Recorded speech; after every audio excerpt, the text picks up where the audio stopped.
It's street talk. It is street talk. It's time. But before we launch into diatribe, I've got the clickbait for the week. Gemma's doing it for a change. We're switching it up. Yeah, Michael's been very, very, very, very, very busy. I've been jolly busy, and Jonathan sent us some clickbaits today. So Thank I you, forwarded Jonathan. the email to Gemma and says, "Can you do it today?" Just you do it. So I'm going to see whether I'm as good or not as you at guessing Okay. the topic. I've not even read the headlines here. I blind forwarded it on to you. So what we got? What's been going on in the world of Corrie tabloids this week, Gemma? What have I missed? Let me tell you. Manchester Evening News. Mm-hmm. Coronation Street, Sydney Martin declares love for co-star as she says she's so lucky. Oh, interesting. I'm going to guess it's not a romantic love we're talking here. I'm going to say she's probably talking about the legend that is Vicky Myers. Why would she be talking about Vicky Myers? She's her mum, isn't she? She's her telly mum. Yeah. Is there a reason? Else? She's been in it for 4 years. Oh yes, it is the anniversary. It's the Swainiversary Swainiversary this week, isn't it?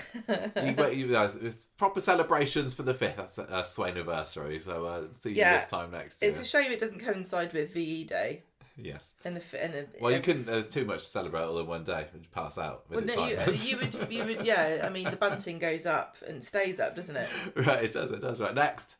Right. Coronation Street. This is from the Plymouth Herald, which is an old favourite of ours. Coronation Street George's long lost child revealed in inverted commas as Cobble's resident in shock twist. Okay. So George has got a secret love child on the street. Yeah, it seems to be one of those every week, doesn't there? Somebody every week, some bored person on Facebook or Twitter goes, "Do you know what would be funny? If this person was related to that person." Yeah. I'm wondering whether it's just Todd. Is the Plymouth Herald speculating that Todd is in fact the fruit of George's loins? Do we know much? We don't know much about Todd's dad, do we? No, I don't think we really do. We don't. We know who Jason's dad is because he died. Yeah. And he was in it. He was a character. But yeah, it's right. Tony Stewart. It's actually technically one of the only ones that would make sense to have it be Todd. You know, to have Todd's mystery dad. No, it's not. Okay, who is it? Who we got? Because it would make sense, wouldn't it? That would make so much sense. Mick, George's love child. What? Any details about this, or does somebody just think they look the same? They look the same, apparently. Well, I don't know. I need to see Mick holding a pair of embalming tongs before I could be absolutely sure about that. Yeah. Okay, next. Oh, okay. Coronation Street fans convinced soap star has quit in inverted commas after spotting cryptic clue. Oh, so somebody has quit in inverted commas. Yeah, and I tell you what, if this is true, someone else has quit as well. I've got no idea. Is this something to do with? Is there a clue on the show, or is it a clue on social media? Yeah. I don't know. Is it just very, very slow fans that have just realised that Charlotte Jordan has sadly left the programme, or maybe Kate Kavanagh? You don't even know who it is talking about, then, do you? No. No, I don't know. I've got no clue. Do you want to guess? Somebody's quit. Well, hopefully they weren't guessing Jake Windass because they got really egg on their face this evening. What an idiot! Why do people sometimes think that people have quit? What's a bit of a headshots on social media? Yeah. Julia Goulding. Yes, I did see Julia Goulding's headshots on social media. She's not quit. And also, I've seen that Shanique Sterling Brown has just uploaded a very nice picture of herself. Has she indeed? I think somebody else did a headshot this week. I can't remember who. I'm sure I think saw maybe they just maybe headshot season. Is it like school ITV? photographs? I was just about to say that. Oh, sorry, I'm getting that. Just carry on. Right, Coronation Street's Billy's. I think we've got our school photographs next week. No, it's 2 weeks' time. It's fine. I've got time Aren't you on to half preen term myself. then? No, I'm half term 2 weeks. It's fine. I'm not bothered. It doesn't make a difference to me because you work the same either way. Coronation Street's Billy's new couple's romance revealed in inverted commas nearly a year after Paul's death. And this is from Leicester Mercury, and the last one I didn't say was from the Daily Record. Okay, so Billy's got a new romance on the street, has he? Yeah. Theo. Yes. Because he's gay. Of course, what other reason do we need?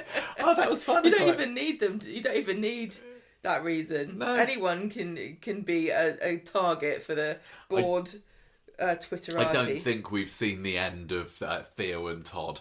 So don't worry, shippers of the silver-tongued fox. Tell you what, that's one ship I'd like Titanic. Well, that was fun. Thank you very much, Gemma. Did I enjoy doing that? Did you enjoy it? No, did you? I enjoyed you doing it. Yeah, it was fun. Maybe we should do it that way. Up a little bit. Yeah, but I know. Anyway, right. Today's Conversation Street. We're starting.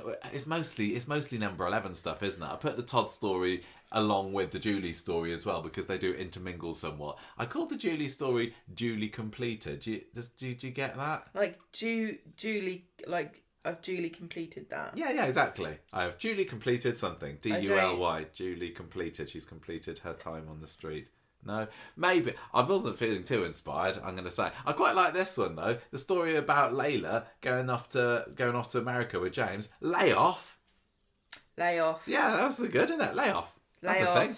Mick in the Nick. He's got arrested this week, didn't he? That's all right. Mick in the Nick, and there's also a bit of Mickey in the Bricky into Friday's episode. End of Days was, of course, the lovely storyline title for the Daisy story, which carried on this week. Jenny's still reeling from that, and we had a little bit more of the dementia. But yeah, we're going to be covering mostly the Julie story in this episode because that's what Coronation Street decided to do itself. Before we get started on this, though, then Gemma, what's your kind of... Just you want to lay out your table here, so just so the listeners know what they're letting themselves in for. What's your thoughts on how they handled Julie's death? What the hell are they doing with this storyline? Yes, that's what I'm thinking too. I just don't understand what's going on with it at all. Like, okay, we had a PSA, like a very clumsy PSA on Wednesday. Spoiler alert: Julie's dead, and they kind of think that she might have decided, ended it herself, and also. They specifically named the drug that was used, which I'm not going to do. Why not? Well, we've spoken about this loads of times on the podcast. You don't talk about methods. How you did it, of course. Okay, so and they definitely don't specifically name a drug you can get over the counter. Well, maybe that particular drug that was you get over the counter that they named in today's episode wasn't actually the one that killed her because they've still not done the autopsy yet. You don't get away with that because you don't. That's not a pass. Despite the fact that the police are almost ready to hang draw and quarter Eileen for her involvement in Julie's murder. They haven't even done the autopsy. She might have just died. I don't even know how to begin. I haven't even really said my main problem because that wasn't even anything that really bothered me that much. It was just it's more of a pedantic kind of let's not encourage people by telling them how to do it. Like the Samaritans clearly tell you this is a very bad thing to do, and I followed the guidelines when I was working as in journalism. I followed those guidelines because I took it seriously. So what's your main beef with this? There's not one main beef. It's all terrible. Like, why didn't she leave a note? Why did she drop her in it? The PSA on Wednesday, which I was getting around to, when there's the clumsiest conversation I've ever heard, and there's been some real clunkers on Coronation Street of late, I'm going to say. The stuff with Dee-Dee explaining to Audrey and Maria, who are trying to sympathise with her, that actually... 1 in 4, etc., trotting out all the statistics, which really was a bit of a mark on a very important topic. Now, this one, we had, who was it? Mary? I can't remember. And Billy talking about assisted suicide and legislation. Yeah. And she goes, I'm worried that it might be abused. And Billy, who literally spent months agonising over being asked to help Paul to end his life on the show and was completely opposed to it and only did it because he was, he threw his better thoughts aside to do it for the man he loved, goes, actually, it's only for people that are terminally ill, so it's fine. Okay, so Coronation Street has told me what to think about the serious, important topic of assisted suicide, which is actually going through Parliament. And we're supposed to just, dust our hands off and go, okay, if Coronation Street is said... I think Billy's had a long, hard chat with God. Billy wouldn't have said... that was so clumsy and awful. I found it really offensive to be told what to think about it, because it's so much more complicated than that, and it is ripe for abuse. And they've done it so delicately. They've covered this topic twice, in the last year, and then they did it with Hayley really well, and now they kind of ruined it with that stupid conversation that didn't need to happen. And then they're doing this. They've turned this into some kind of comedy embalming caper with, you might as well have had George come out with a tube with like red liquid pouring out the top of it, going, uh-oh, and then he squeezes it and a bit squirts out with a funny little fart sort of sound. I was expecting when Julie's body was wheeled out on a stretcher or something for her accidentally to fall off, you know. Roll away. Yeah, it was. They didn't know. They just didn't get it right. The pitch of it, did they? Is it a sad story or is it a funny story? Is it an issue story or is it just a stupid caper? I don't think they know. Well, obviously, I'm absolutely devastated that Julie's been killed off anyway, and I was so happy when I heard that Katie Kavanagh was coming back to the show. And you remember how mad I was that day that they revealed that Julie had cancer, furious. Because she came back in an episode and Julie's got a dark secret. I was like, oh, what could that be? How exciting. They said, oh yeah, I'm dying actually of cancer. Absolutely fuming. But then I've despite all that, still enjoyed the story up until this point. The romance with her and Brian was absolutely blooming lovely. We needed it. But they just completely flubbed it. Oh, I got a question for you. You could have done the same nice story and had them go off together and be happy. They totally could. A question for you. Did you know when we recorded last week's podcast that Julie was actually going to die on Monday? Because you made some pretty... you said, oh yeah, she's going to go to the lake and die. I did not know that was going to happen, but I don't see how you couldn't have guessed. I don't think I have ever found out a spoiler and then pretended I predicted it on this show. Although it would be very, very tempting and funny to do and make me look like an absolute genius, I would never do that to everybody because first of all, that's just an arsey thing to do. And secondly... Well, that's it, really. It's just a bit of a pricky thing to do, isn't it? It is a little bit. Okay, good. So, and there are things that I know that are going to happen that have not come out that we can't talk about or speculate about because we know that they're going to happen. We do know some spoilers. We know some big things that are going to happen. So that's going to be difficult to talk around. Do our best. In the storyline, whether it's this one or another one, I don't know. But yeah, so we try not to predict accidentally. Oh, fine, okay. No, I didn't know. Okay, fine, that's good. Yeah, it was just, it's really, really been badly handled. I feel sad that what was turning into I don't want her to die. They didn't need to do this, but at least I'm enjoying it. To just have it come out of nowhere and then Eileen's immediately arrested. And I get that, you want to do things for the drama. It is a soap after all, but... The thing about it was... sit right with me. Is that Julie was kind of like setting herself up to end it, wasn't she? Because she was doing the whole, oh, goodbye everybody, I'll leave you a video, I'll pick my time and my place. But she failed to actually do the most important thing, which is to make sure that she doesn't stitch everybody up. Like it just felt like she didn't I don't understand why she didn't leave anything for Brian. I think that was super cruel. Yeah, well, so he got a poetry book. No, she didn't leave a video. She didn't tell him she was going to end it. She didn't let him come. I thought that was really... considering that she spent like the last 2 weeks trying to break George and Eileen up because she doesn't think they love each other enough. Yeah. She does that. I would be really betrayed if I was Brian. I think that was really thoughtless of her. I also don't understand. I don't think that you can time what she did as quick, as easily as like, go and get a cup of tea. Yeah, how long does it take? Did she wait until she saw the queue was really, really long? And she's like, right, now's my chance. Also, that Tatton Park, that's where it happened, Tatton Park. That's a National Trust property. You got to pay to get in there. So they could have saved on tickets.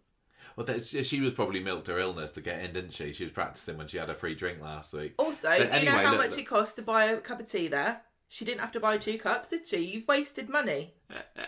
They didn't actually... Although they filmed it at Tatton Park, it was named as, I think, Ellington Park or Hillington Park or something in the show. But we did have quite a fun time on Monday evening trying to locate the filming shoot of this, didn't we? Well, yeah, I did. It was the nerdiest thing. You know what I'm like now. I now, when they do a location shoot on Coronation Street on those rare occasions, I'm like, I'm going to find out where this is. And I found, I was very pleased myself for finding the exact location where Rob and Carla and... Swain had their showdown a couple of months ago, and this is like, right, so we got a river going through, you can see a couple of bridges and trees, and I found it. Took me about half an hour, but I flipping well found it, because I did like Google searching old wooden bridges, Manchester, found a picture of one of the bridges there, it said it was in Tatton Park. I was like, right, okay, so that was going on Tatton Park, and the Google Street View on Tatton Park doesn't go around the whole thing, but blow me if I haven't found it. So I feel very pleased with myself, and it means that we maybe get to go to Tatton Park again to do a little photo shoot there next time we're up in Manchester, maybe, which is lovely, because Corrie has been to Tatton Park once or twice in the past, haven't they? Yeah, well done for finding it. Sorry, was I just blowing my own trumpet a little bit too long? I've also forgotten that I was pretty instrumental. Yes, you helped us out. Do you want to... I didn't help. I found exactly where it was from. Yeah. Oh, yes, you did. Gemma found a video, actually. I did forget that. Gemma was the key. Sorry, Gemma. Well, no, I'm glad you're proud of yourself. I'm proud of both of us, of course, yes. It's really bizarre. I found found the video of like the exact spot where it happened. Yeah, somebody was doing a video. Yeah, that's how we found out. And then I went on to YouTube. It's funny, it's just quite funny listening to you ranting about how fantastic you are at finding things. I knew that you wouldn't mind me just shoehorning in a bit of praise for myself. Go ahead. That this was also the location of the first ever full location shoot episode for Coronation Street. I think it was 1967, wasn't it? And it was when Elsie was getting married to Mr. Tanner, the American, Steve Tanner, and this was a hen party, and it was also the lads were going on a barge trip, and they spent the day at Tatton Park.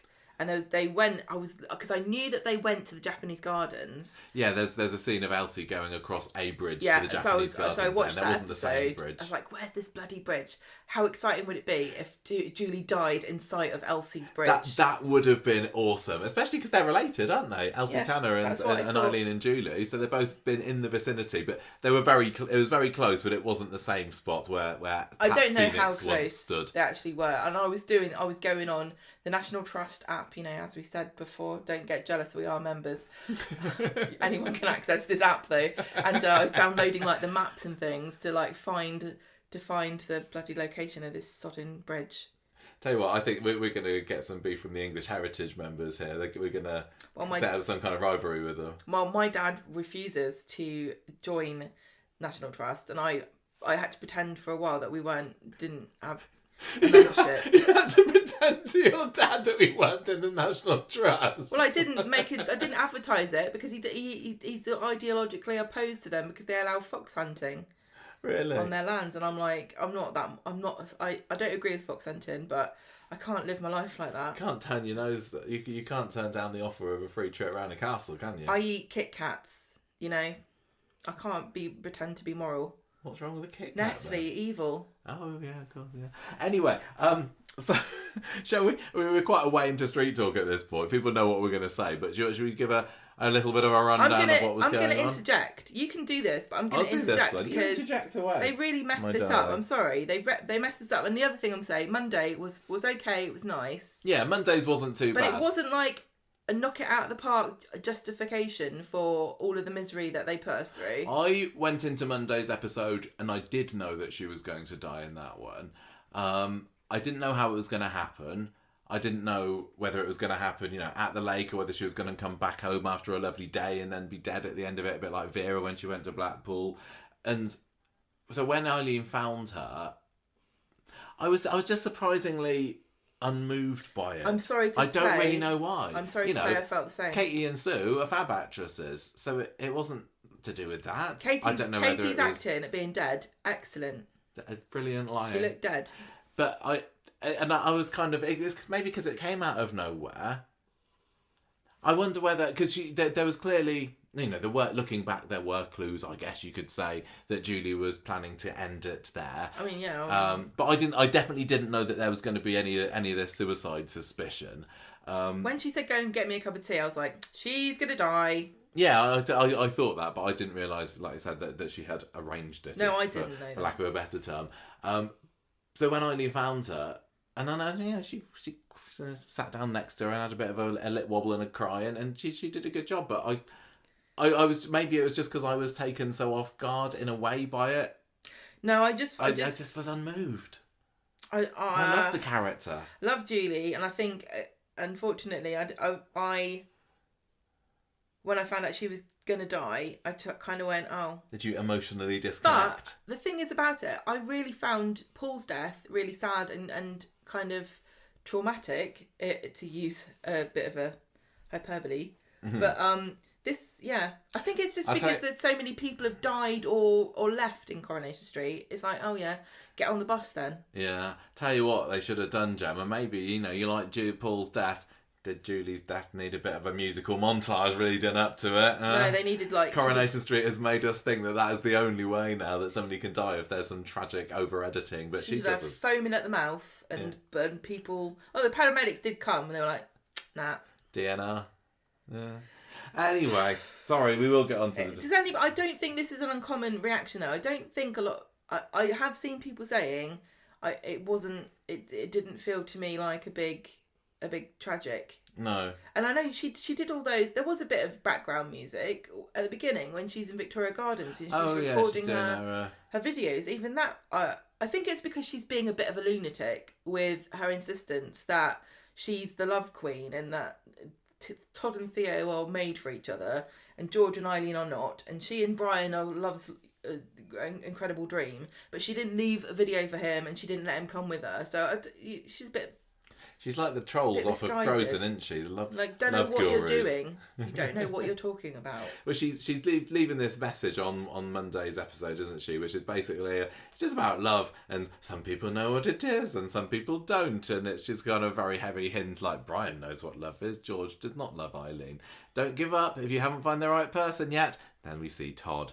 Love can be unexpected and overwhelming. Cut to Dee-Dee with the baby. And the love of things is a waste of time. That was actually quite a good scene, just as Jenny looking outside the pub, looking at the name and the for sale sign there. I thought this was just a bit of a cynical kind of like...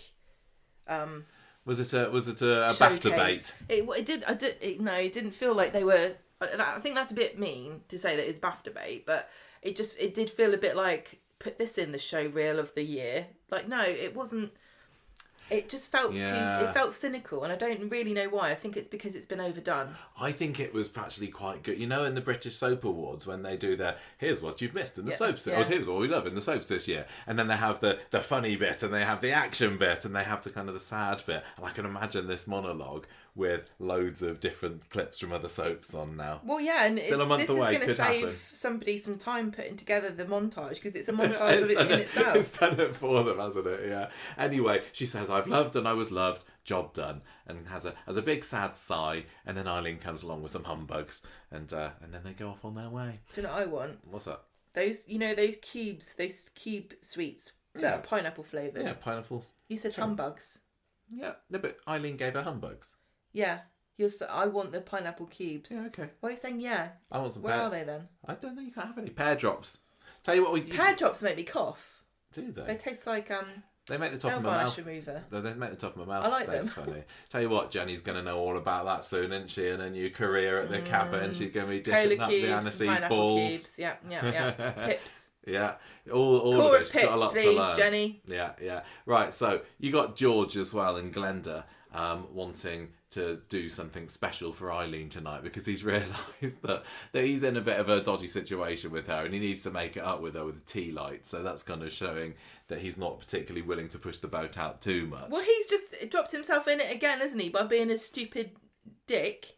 Because he's supposed to give them a lift to the special park so they can spend time, and they've been talking about this and planning this for ages, and he forgot, and he was in the process of trying to be thoughtful. I think that they've done George badly here because I kind of see him that he actually is quite traditional. I think he's the more thoughtful one out of him and Eileen, actually. Yeah, I mean, look at his dad, Archie Shuttleworth. He was the ultimate romancer, wasn't he? He was absolutely a Lothario of the highest calibre. And I would have thought that probably George would have taken on some of those qualities. And I think he's been a bit of a donut before, but I think that he's a better man in terms of love and romance than half of the guys on that street. I think Coronation Street is really guilty at the moment of telling us what somebody's like when we actually have evidence to the contrary. like they're going, oh yeah, George is a useless arse who is buffoonish and he's thoughtless. It's like everything I've seen of him up until the last month has been completely the opposite of that. I know. Anyway, she gives him his chicken fajita recipe as well. Her chicken fajita recipe. Fancy, apparently. Yes. No, what was it? No full. I don't remember. Full proof.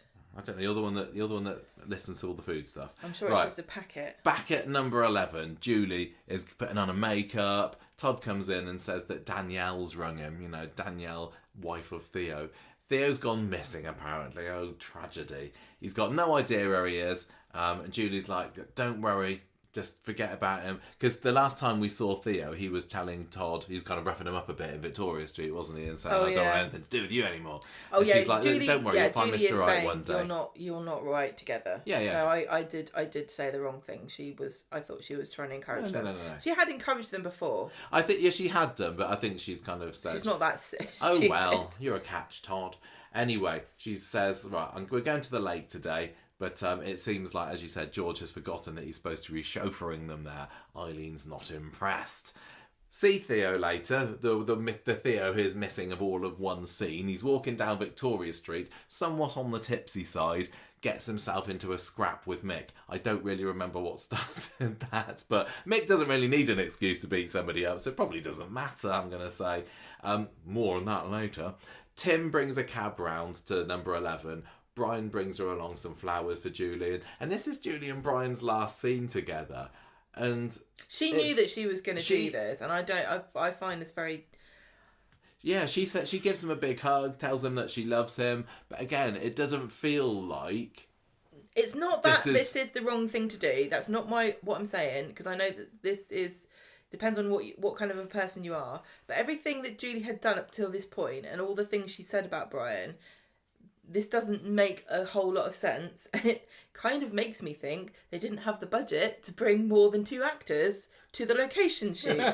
Yeah, those Tatton Park tickets are a bit pricey, aren't they? Or maybe they thought, we can't think of a way of writing this in where 2 people go off and leave her by herself. That wouldn't make sense. But I mean, the way that the story goes, super clumsy. That Eileen is now implicated in her death. Like, it wouldn't have been as easy had Brian been there. Why would Julie do that? Why would she do what? Why would she leave Brian and decide just to kill herself with her sister there? I suppose, she's sparing him from finding her corpse. Here's the other thing. Sparing him from finding her corpse. Or what about her bloody sister? She not thought at all how traumatic it's going to be for her sister to come back and find her dead body. And also, logistically speaking, what a pain in the arse to die in a park. Where how do you get the body out? How undignified and sad to watch your sister kind of like be trundled on a gurney through Tatton Park. Over the bridge. Yeah. At least, she had done herself up very nicely. She knew that we'd seen her a bit dowdier, I suppose, recently, and with a bit less makeup on, but at least she went out as a picture. I think the thing that we're kind of like missing a little bit here is that she never intended for anyone to discover that she had done this. She wanted everyone to think she died naturally, and this was just a big coincidence. And it is a soap, so it makes sense because that kind of coincidental dying in a tragic and poignant way right before the ad break happens all the time.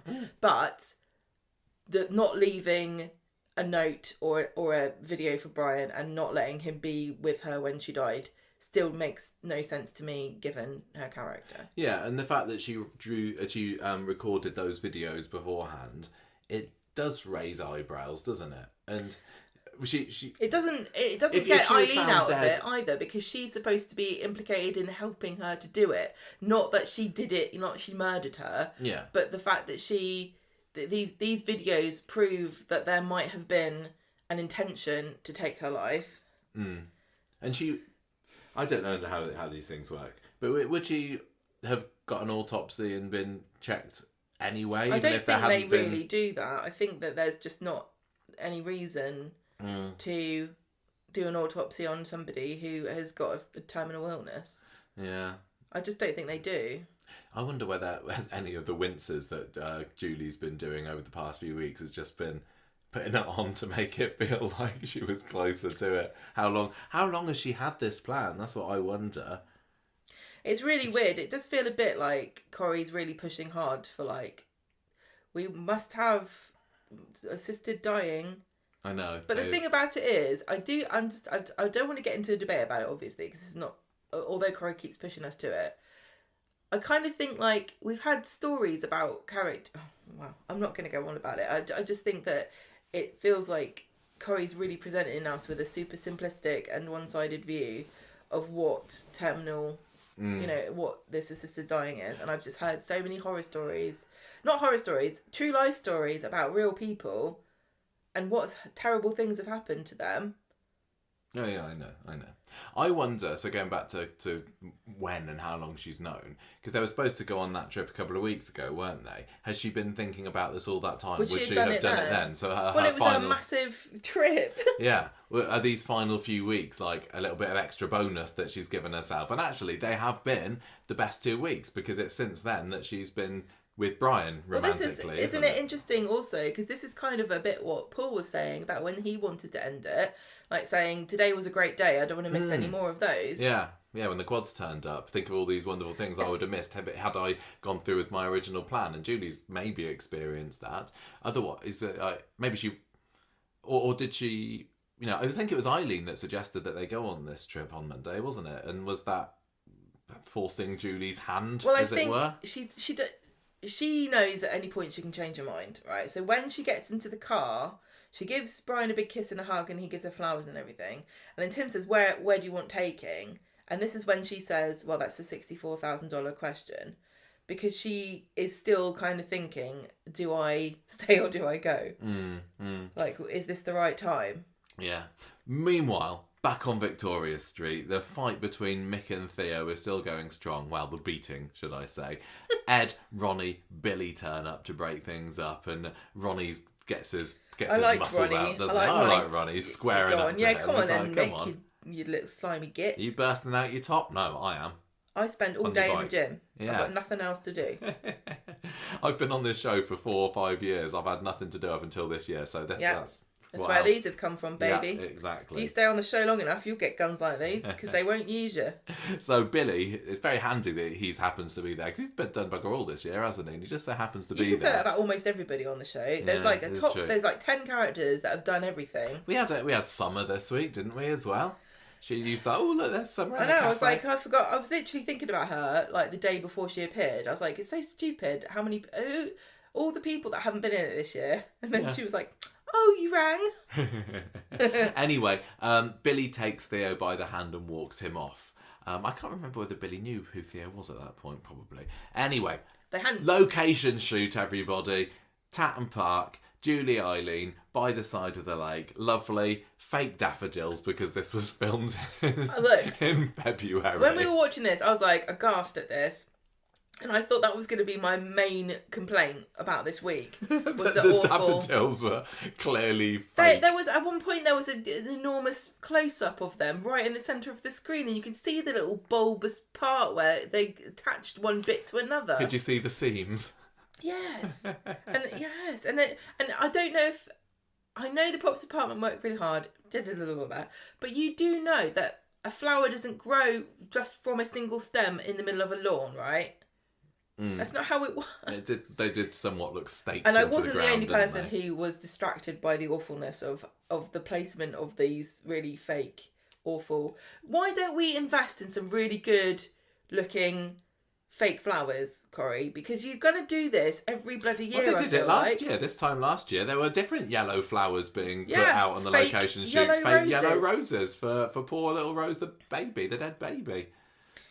It's nice how they're able to go out on location for every time they get some fake flowers in this show. It drives me bonkers. Not as bad as CGI fireworks. And do you know what the crazy thing about it is? That's my bugbear. The crazy thing about it is that they get fresh flowers when they do funerals and weddings, don't they? Because we know what florists they use.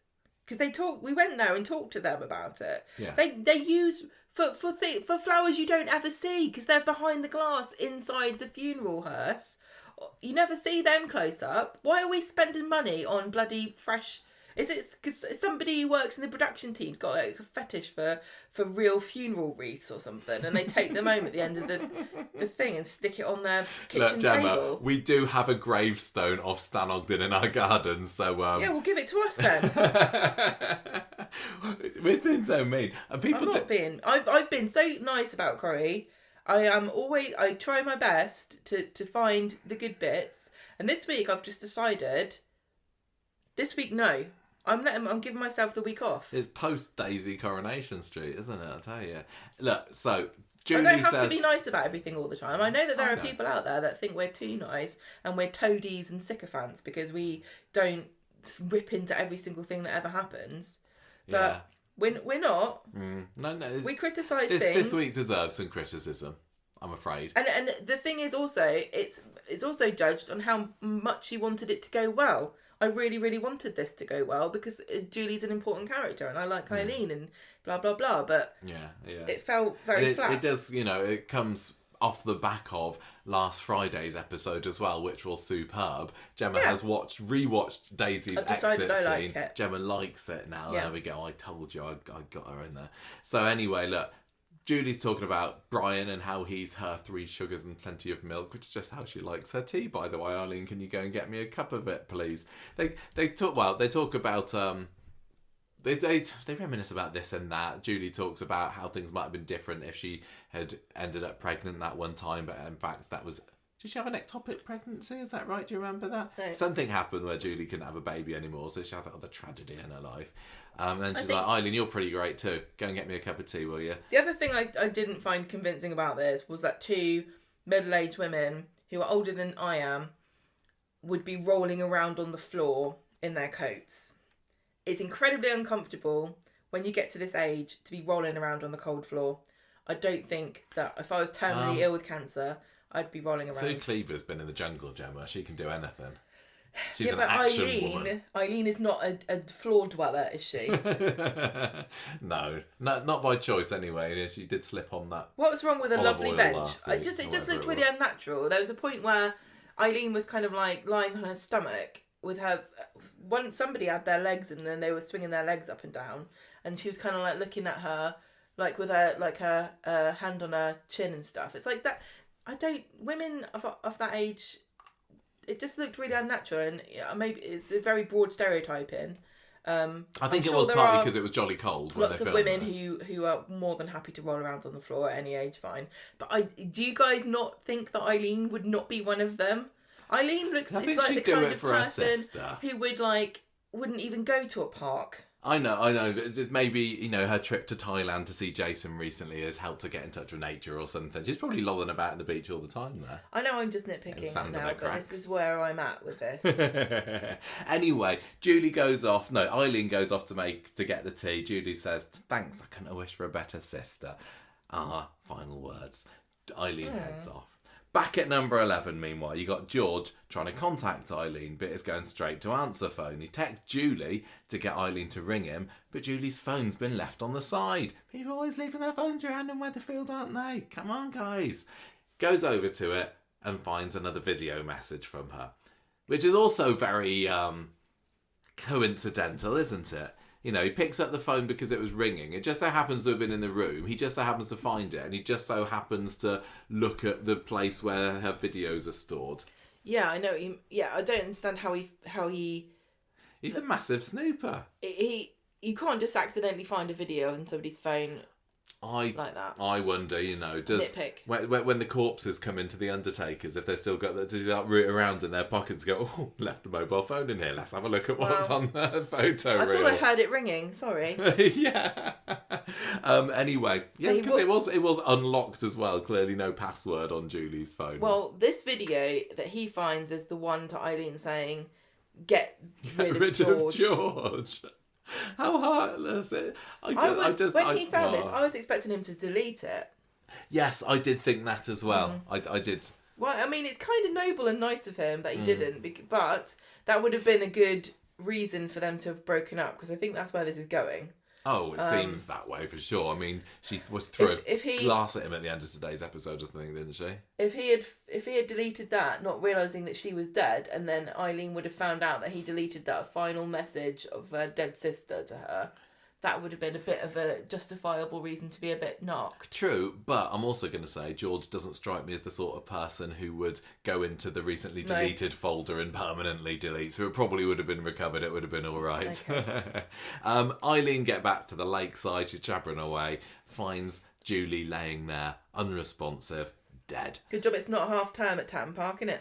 Yeah, it's very... Well, no, kids tripping over. No, it was bank holiday though, wasn't it? Well, where are all the kids? That's a really good point. I mean, she's obviously not worried about that. What if Eileen had been delayed in the line and some poor innocent kid kicked the football over to her, gone and rescued it and found a beautiful corpse? She definitely did look dead, didn't she? She was just sprawled out. It's not like, oh, I'm sure she's just taking a nap. Well, Eileen knows immediately. She kneels down next to her and looks like she is a goner. And then the paramedics come, not Asher, lazy, finds her with this DNR bangle. And they say, well, sorry, there's nothing we can do. They leave Eileen with her. And it was quite sweet. Eileen saying, you're daft so-and-so. I had so much more to say. Yeah, Eileen gets to kind of be in a bonnet about... I know no matter what happens, you feel like you had more to say. But more than almost anybody, she had so much time to talk and share her feelings. I do think that it's unfair to characterise Julie's death as unfinished business. You know, I think she did a really good job of sorting a lot of stuff out. And I know you will always think. Well, especially, Julie's not really been a part of Eileen's life for the past... What is it, 10 years, 8 years? I can't remember. They've missed out on all that time together. And obviously, I'm trying to think of Julie's backstory because they didn't know that they were sisters at first, did they? Because of some seedy business that their father was getting up to. So they actually didn't have a whole lot of time together as sisters. Yeah, and then she's buggered off and come back. Yeah. Here's my question, right? Is it then the case that Julie... her only meaningful relationship she's ever had in her entire life are the people that live in Weatherfield, and all the people that she spent the past however many years she's been off screen, they're all just completely disposable, useless people. Clearly, all of she her has childhood no more friends, all of her family from when she was little, all of them can get in the bin. Yeah. I sort of on the suicide note of this, thinking, and I'd need to rewatch bits because she did have a conversation with Roy about Hayley, didn't she, at some point? Yeah, she did. And did that give her the idea, or did she have the idea before? I don't know. And Julie and Hayley were kind of close, and I don't know. It was... There's definitely something to go back to that conversation. Yeah. For. I'm sure some people have done it. I've, as I say, been quite busy this week. Anyway, Julie's dead. We got Theo, Billy, Roy in the cafe. Theo said, "Look, I just tried to make it work with Danielle, Todd's there, it's not... but I couldn't." Yeah, Todd's there as well, isn't he? You're right. He's saying, "Yeah, I couldn't make it work with what I am." And Todd's like, "This was guff." What? What we're supposed to believe this week is that Theo has 100% gay. He's already known that. Yeah. But he's been in denial about it, or forced denial about it through his family, right? Right. So there is a really great story waiting to be told about a character who has gone through conversion therapy, which is sinister and evil and awful, and should be banned. The idea of and it kind of reminded me when he's describing what happened. It reminded me of what Leanne went through with the cult.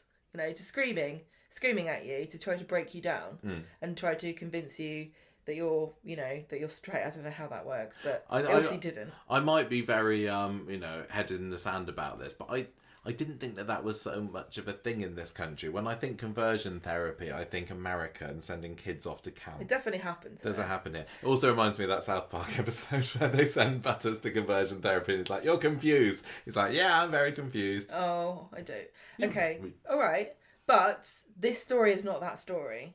This character is not that character because I'm sorry, but I don't like Theo.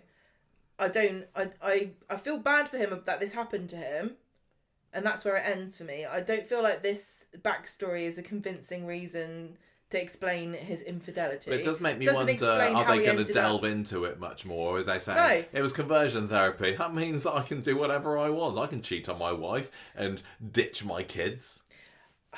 It's really difficult, because this is another one of those things. It just feels awful that this is how this story is gone, because I just think it's conversion therapy is so, to discuss that is so much more important, and talk about somebody who's in the closet and confused about their sexuality is a really interesting thing to explore, and the dynamic of the wife finding out and everything. It's just being handled in such a clumsy way and being put into such a boring, dull character that it just doesn't feel like that they've taken this story now. They can't do this again for a whole year probably. But like, do you know what I mean? They've taken an opportunity to talk about something really serious, and they've really flubbed it. I don't know. I'm going to give them the benefit of the doubt. Why? Maybe I shouldn't, and think maybe there is more to tell here. I've said this so many times over the past few months. I'm sure there's more to this. I'm sure there's more to this. And there never is. It's just like, here you go. Yeah, did you think that Theo was wrong to cheat on his wife? Well, guess what? You're the evil one, because he was treated badly as a child. Okay. It wasn't even his wife, though. Like you pointed out, I think when we were watching Wednesday's episode, that he doesn't seem to give two hoots about his kid. I know he went off with his daughter after Todd was having a go at her on Friday's episode, but I'm not buying really any. I'm not getting any kind of. He's not upset about losing his family. No, he's not. He hasn't mentioned them at all. He's just crying because he feels like he's failed the test of like being a straight man. That's how it feels, and that is awful too. That he feels that way. And there's obviously a lot of guilt and, all the rest of it. But it's just not being explored in a way that makes me feel sympathetic to him at all. Because there's a bit we're going to get to in a minute where I think his children kind of reject him or, are mean or cruel to him. And he's like almost smiling afterwards, going, well, that solves that problem. Yeah, you're right. I think that was Wednesday's episode. Don't have to worry about them anymore because they hate me. Yeah. That's kind of good. Yeah. Like he's just brushed his wiped his hands of the whole thing. Mm.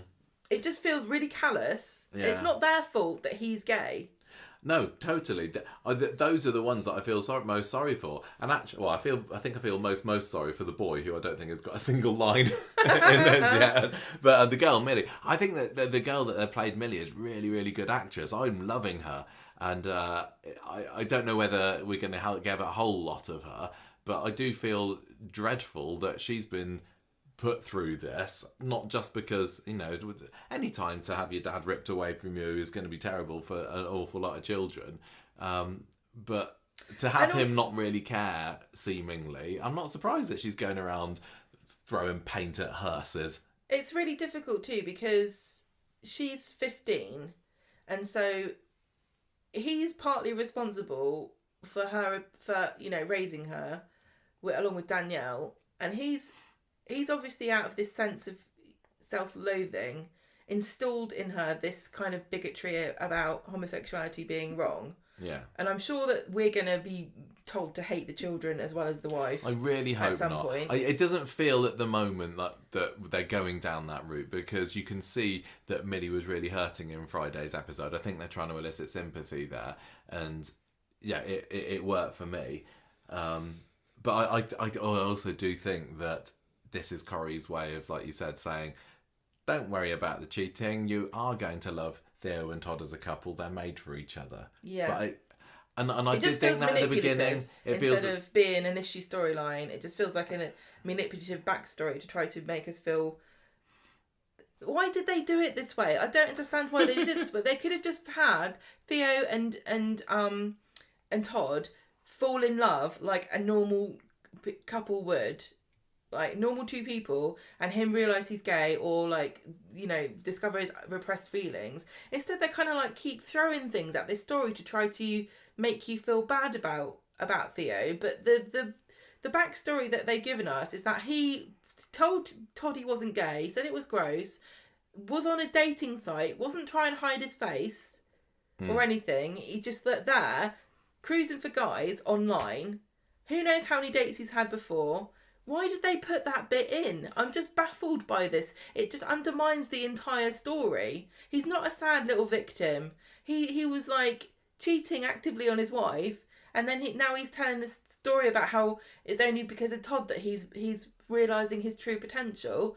What about all the other guys that are on there? You can't tell me that was the first guy he had a date with. I know. I just think the whole thing's manipulative and disingenuous, and really not doing justice to a story that could be really good about conversion therapy.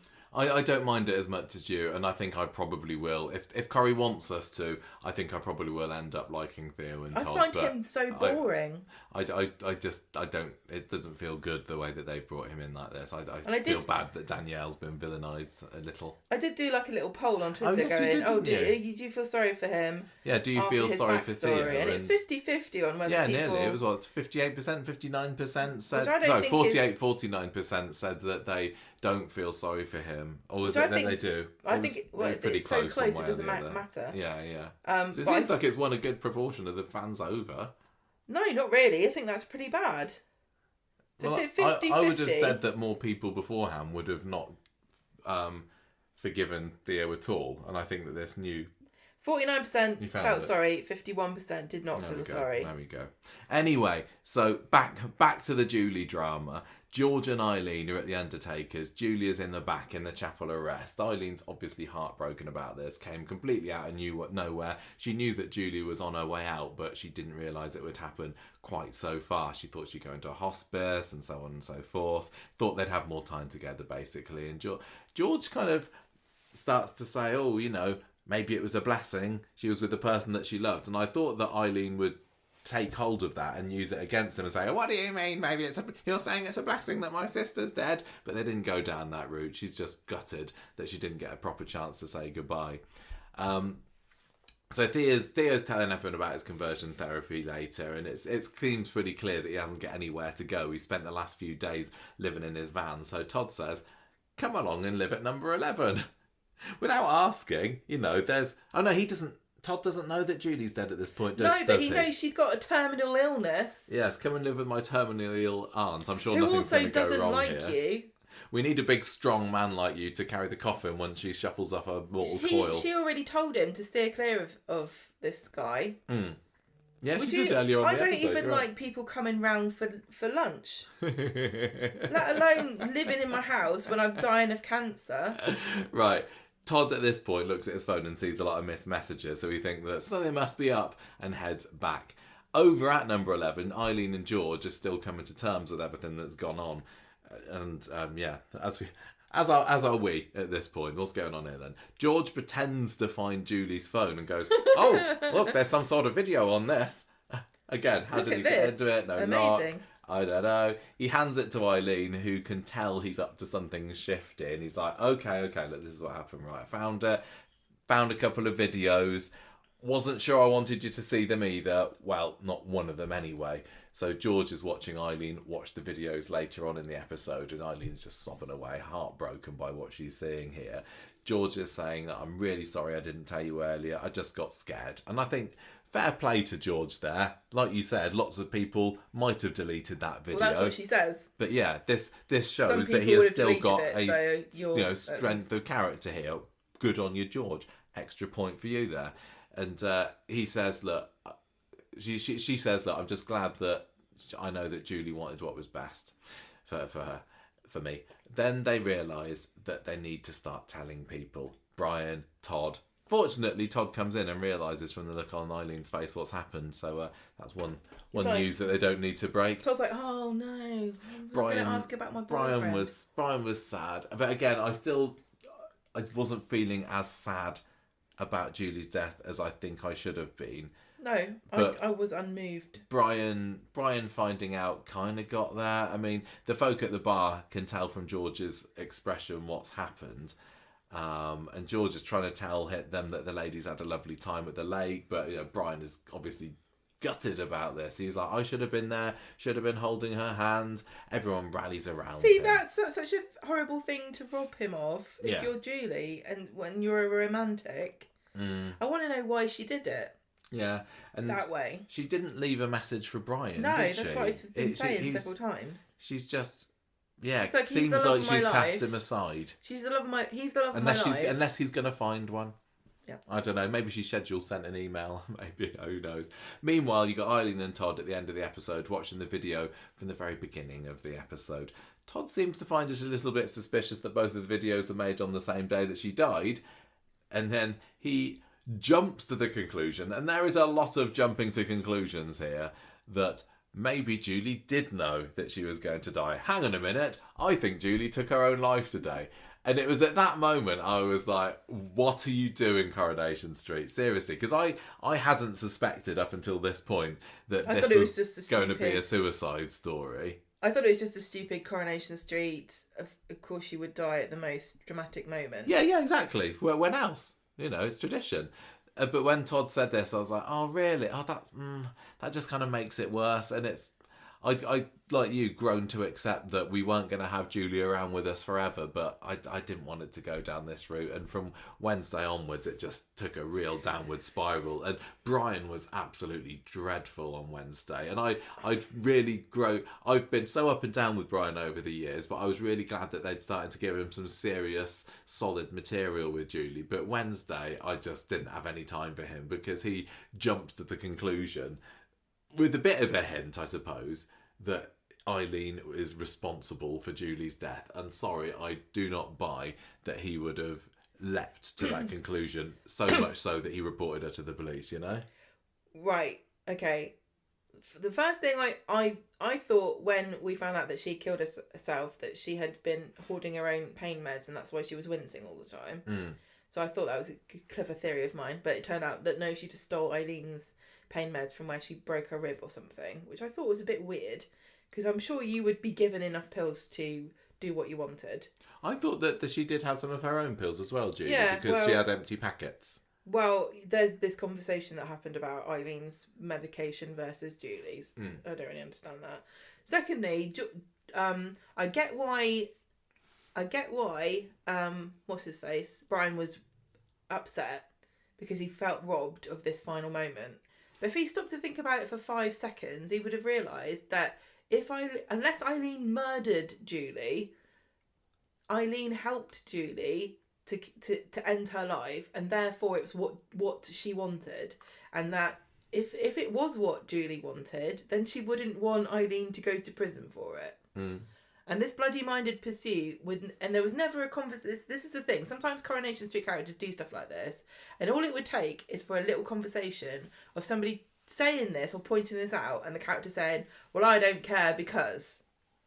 But when they don't even address it or even consider it, it feels quite unnatural. Yeah, totally. It just felt like conflict for conflict's sake. That's what all this nitpicking that I do is about. Is about wanting things to feel natural and real. So the beginning of the episode is just everybody having a bit of a grieve in the lounge still. Mary's buzzing around. George comes downstairs. Mary reminds me of those of the little Muppets in Christmas Carol that are looting the corpse of Ebenezer Scrooge. Why? Because on Friday she's like, oh, does she want that necklace? Oh yeah, she did, didn't she? Yeah. Oh, it's still warm. The only warmth she ever had. George says, look, this suicide theory, I'm not buying this. Her body probably just gave up. And then Todd comes down along with Theo, who stayed the night, and at least he offers his condolences. Eileen just wants to go for a walk. She can't be doing with this busy house. Literally. Yeah, what were they up to in that bedroom? Todd, put your hand in your pocket, you greasy little, what's the word, skinflint, and let your boyfriend stay in a hotel for the night. Your mum doesn't want your boyfriend knocking around with no clothes on while she's trying to grieve her sister who might have killed herself. No, I hear that Debbie does very reasonable rates. He should have entered the pub quiz. He could have won a room for the night. Tell you what, if Theo goes over to Chariot Square, he can get in on one of Debbie's first ever divorce parties, can't he? He can be the poster man for her with his guns out. have you got a discount because it turned out that I was gay? No, love, you actually have to pay extra for that because I'm going to make it fabulous. Debbie makes all celebrations fabulous, Gemma, gay or straight. Come on.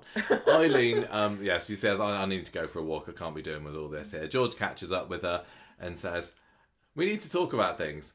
Maybe come along to the Undertaker's later. Just come and talk in the place of death. I'm sure that'll make you feel at ease. So I was really glad that Glenda somewhat got involved in this. We got one scene of her at the Undertaker's later, and she's being a lovely, strong, supportive sister. She can't believe what she's hearing about what Julie said about Eileen and George not being suitable for each other. I'd like... Glenda and George, they just never have anything to do with each other, do they? It's like Kirk and Maria, apart from the awful story last year. But yeah, I appreciated that moment, to be honest. Anyway, Eileen comes in. They immediately fall silent. So she's like, you told her about the video, haven't you? Then that leads to some stern words between the two ladies. Basically, it ends up with Eileen telling George in no uncertain terms that he and her being together is not high on her list of priorities right now, actually. Well then, if it's... I don't like this. I don't like Eileen and George. I don't like the way George is being blamed for all of this. No. It's like he's done anything wrong. It's like, I've literally just been minding my own business until Julie decided to target me for some character assassination over the last month. Made me look like a right arse. Yeah, I know, totally. Brian comes around number 11 later, and he and Mary set to kind of helping to pack things up and sort out the house. And he looks in Julie's medicine box, and this is when he discovers that there are some missing painkillers there.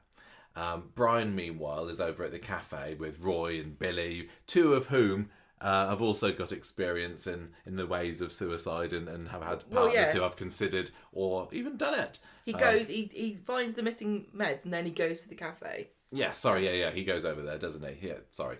He says, look, I know what's happened. I think I know what's happened here. The medicines are all gone. There was an empty packet of Eileen's medicine there too. Where did it all go? Unless she took it, all of it. Then basically, he starts to suspect that Eileen was in on it too. He literally jumps to conclusions based on the fact that she took Eileen's medicine as well. Yeah, I don't buy it. It was just so clumsily and clunkily done. Eileen says Brian needs to be careful about what he says. To whom? But Brian's pretty convinced by this point. Roy even says... Actually, it's Billy, I think, that says this. Roy even says... Even if this is what happened, this is what Julie wanted. And Brian's like, well, it wasn't her only choice. I should have been told about it, so I could have tried to talk her out of it. Yeah, he's decided that Eileen knew and didn't tell him. And that's what drives a lot of this, because he thinks that if Eileen... Yeah, you'd think he'd still have Julie if it wasn't for Eileen. Yeah. Then we had a really quite nice scene of Sean and Eileen on Martin's bench together in Victoria Gardens. It was definitely felt like a bit of a cut for Canada scene, didn't it? It was him inviting her along to the Rovers later for a little drink in Julie's name. But I enjoyed that. I think Anthony and Sue both did a great job there, and he puts a head on her shoulder, and it was a nice bit of peace in amongst all this pool of drama that Eileen's desperately paddling her way through at the moment. So then we have Millie turning up at the Undertaker's to have it out with her dad. Mum's in bits. What you doing? What's going on? Have you left us? What's going on with the family? Come on, why are you here? What are you doing here? She thinks he didn't get a whole lot. But he kind of tells her this and that, and she just says, "Well, all our memories are a big fat lie, Dad. You waste of space." Storms this is what Danielle was saying too. Yeah. Like everything that we've built our lives on has been a lie. So we then get to see Julie's do in the pub. Not a big turnout, I'm going to say. I did see a post. Was it on Reddit? More people would have gone to the day out, it looks like, than turned up for the wake. For the wake. I think I saw a post on Reddit I was saying which had a picture, because they had a big VE Day celebration in EastEnders this week, and the Queen Vic was absolutely rammed, and there was a picture of that versus the 5 people who turned up to say goodbye to Julie with a couple of balloons. It was quite telling, but I guess Glenda wasn't wrong on Friday when the potential buyers came round and she said, yeah, we don't get many customers. No. She was telling the truth. That one's going to die soon as well. Look at her. Anyway, they raise a toast to Julie, and then Craig comes in wanting a word with Eileen. He's like, I need to ask you a few questions in relation to Julie's death. And it's all really quite awkward for Craig. And he kind of leads her off. Because Eileen's got no idea what he's talking about. It's like, give us the viewers a chance to grieve for Julie before you bring in all of this. I don't mind this. I know that yeah, you've got a problem with how quickly this turned into that. That doesn't bother me. It's just all of the logistics and the connections, and I don't think a lot of it was natural or made sense. Yeah. Julie, Eileen thinks that George has done or said something, doesn't she, to the police to get her arrested, and he's desperately saying no, it wasn't me. And then he says, what's this? Well, no, Roy and Brian come in, and then Brian starts saying, that's it. "Aha, I've reported Eileen to the Yes, police." you're right. Brian comes in crowing that I'm the one that did it. Yeah. Oh my gosh, Very weird, Brian, and he's very hell? full of himself. And this is when they have this really clunky conversation about Paul and assisted dying, the suicide proposals. squads together there. Yeah. So we get to see Swain interviewing Eileen, even though earlier on the episode we'd seen that she was at the bistro, so she was just having a little midday drinky, I think, maybe. So she's there, She's grinning like going, Eileen. Listen here, okay? just because. Right. So I don't even know what you're here for. Actually, what's going on? They've got Julie's wash bag as evidence. Swain says, I think we need a solicitor here. Yeah, the wash bag gets brought in midway through the interview, doesn't it? Had Julie talked about ending her life? Eileen's like, no, clearly. She tells her everything that happened. She said, I'd never left her out on her own to die either. Yeah. And Swain says, well, if you had, this could have been seen as murder. If you'd done this, you could get sent down for this, well Mrs. done, Grimshaw. Swain, if you killed someone, it would be murder. Exactly. But well, no, this is assisted suicide, isn't it? Well, she says it could be murder. Yeah, exactly. Yeah, which because assisted suicide is not legal. There's no such thing as assisted suicide as a legal conception at the moment. No, and Eileen's like, no, didn't kill my sister. What on earth? It's not illegal to kill yourself. It used to be. Yeah. So. I just hated this. Brian and Roy are in the cafe later. Brian's still insistent that his story is clearly the only thing that makes sense here. He's going to see that Eileen's going to be punished for it. I know that he is supposed to be a bit of a pompous buffoon in his ways, but this week wasn't the week to show that. Here. Yeah, it really wasn't. I'm just glad that Mary didn't get in on this as well, because she'd have been even more insufferable, wouldn't she? Yeah. She'd have been parading down the street saying, Eileen's a murderer. She probably would have made a placard. She totally would have done. Roy says, look, maybe Julie was just trying to protect you from the pure, unadulterated agony of knowing what she was thinking of doing. And Brian's like, no, she could have had a peaceful death. If she'd needed help, it should have been me. And Roy said, think yourself lucky that it wasn't. Do you not think it's really funny that he's like, Eileen's a murderer. It should have been me. I should have been the murderer here. Yeah. I wanted to have a death count, not that Eileen. That family's already got one. She was married to Pat Phelan. Yeah, they've got loads of murders under their belts, probably. Yeah. I'm the only one in Coronation Street. The Packham clan have been squeaky clean up until this point. I'm fed up with being the only one who hasn't been arrested. Yeah, exactly. This week could have been the perfect opportunity to have shown Brian's flat as well, wouldn't it? We've been saying we've been missing it these past 10 years. If we didn't get it this week, we're not getting it at all. Brian says, yeah, I did like how Roy, because Roy clearly didn't enjoy what happened with Hayley at the end. He hated it. He wasn't He'd get really mad about it. Supportive of it, was it? He went along with it because he loved her, but it was absolutely the worst. And he was furious afterwards with her for ages. Yeah, he didn't want to go to her funeral, did he? I think he ruined it as well. I can't really remember, but it's interesting that he is the one who's trying to temper Brian's upset here. Yeah. He didn't really say those things to Brian about how he felt angry as well. But I think anyone who watched it then will remember how he reacted, and so it's not just that they both knew a woman who ended her life because of a terminal illness. It's that they both reacted in a really kind of bonkers way. Yeah. Which is like, how else would you? there's no wrong way to act when you're in a situation like this. But well, if you're not, if you close. don't go a bit bonkers, you're probably not human. Anyway, Theo comes back to the house later, number 11, after speaking a little bit more with Millie, and he's like, I don't think there's any way back for her.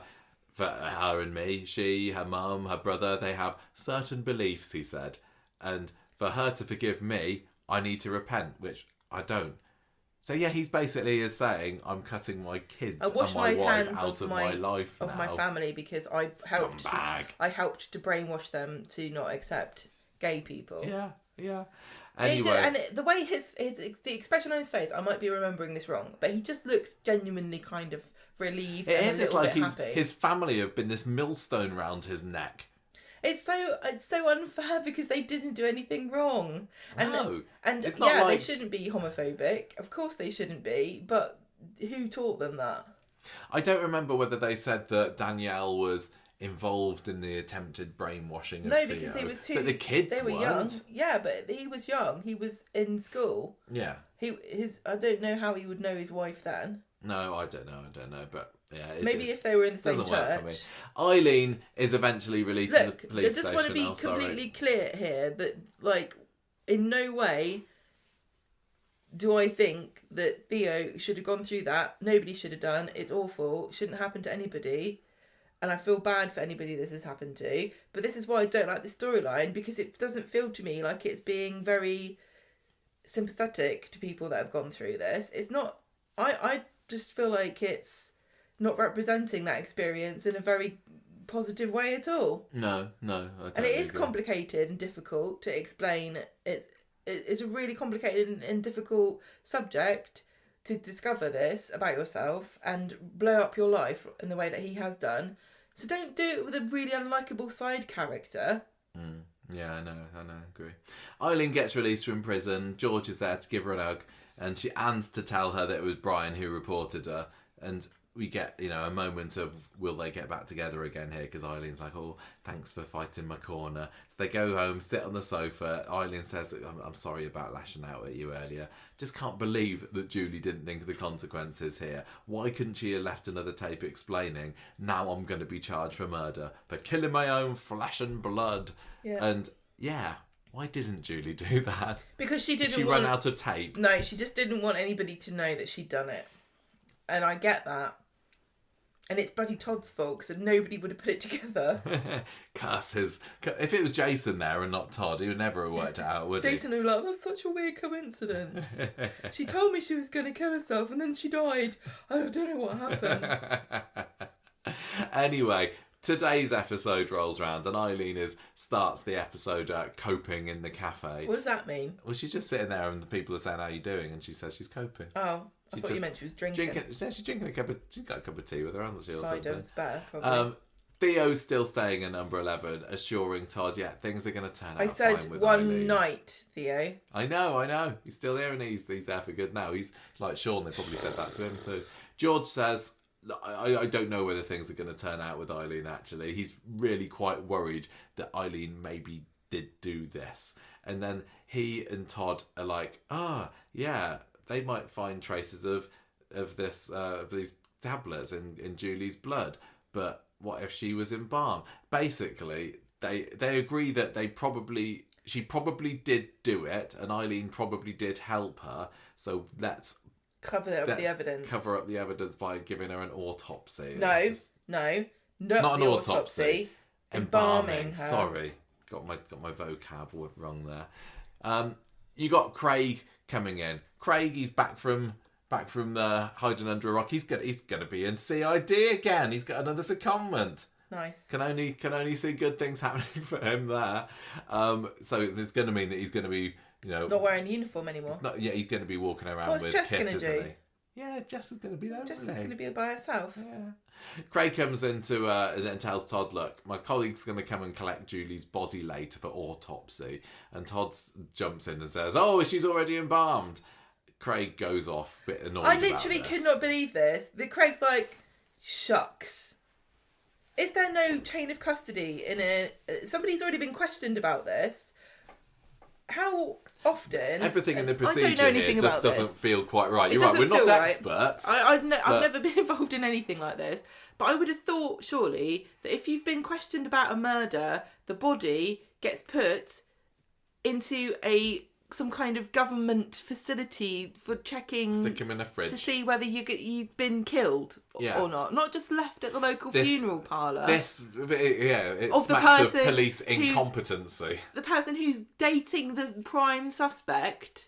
Yeah, he has kind of got a bit of a vested interest and then in this, Craig rocks up and went, oh, I guess, well, if you've already embalmed the corpse... Yeah. The husband, boyfriend of the person that's suspected murdering is allowed to handle the corpse as much as she likes. And then the police officer who comes to investigate is someone who just lives around the corner. It's all very cosy, isn't it?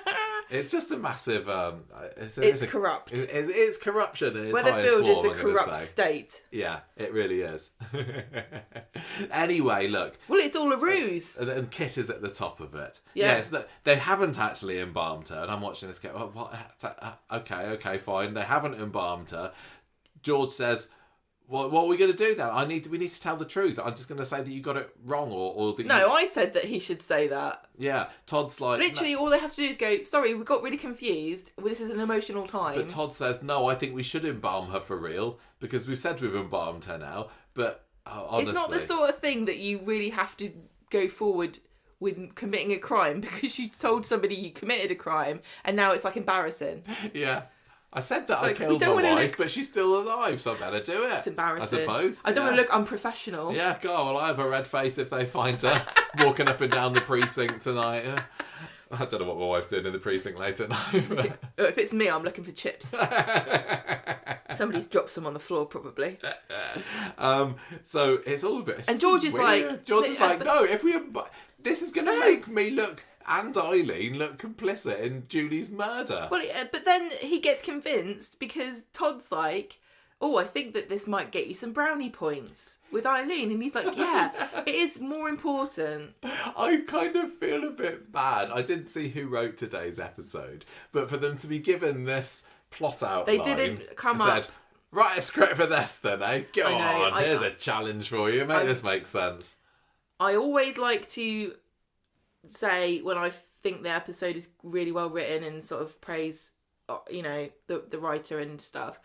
But when it goes off the rails like this, I really do not blame the writer, because they don't come up with a scenario, and there's so much more involved in writing a script than you would think. Like, you don't just get to do what you want, and they don't just say to you, here's the general idea of what the story is. You've got so many other considerations about which sets you can use and which characters can be in which scenes and how long you've got with, it's so much more complicated, and it's a miracle this show even gets made half the time because of how complicated the whole thing is. Many cogs in the wheel of Coronation Street. I know, but this this machine is just... The cogs have gone. I don't know what's happened. They did this week. Then you get a little scene with Mary and Eileen having a look through Julie's bag later, and Mary says, I know that you're innocent, Eileen. And you got George on your side too. And Eileen's like, yeah, George is a good man after all. He's a good man. He? And literally you said, cut to George with his well, I can't even remember what you said, but you were right, weren't you? George, I know, I tell you what, I literally know what I said, and it was quite crude.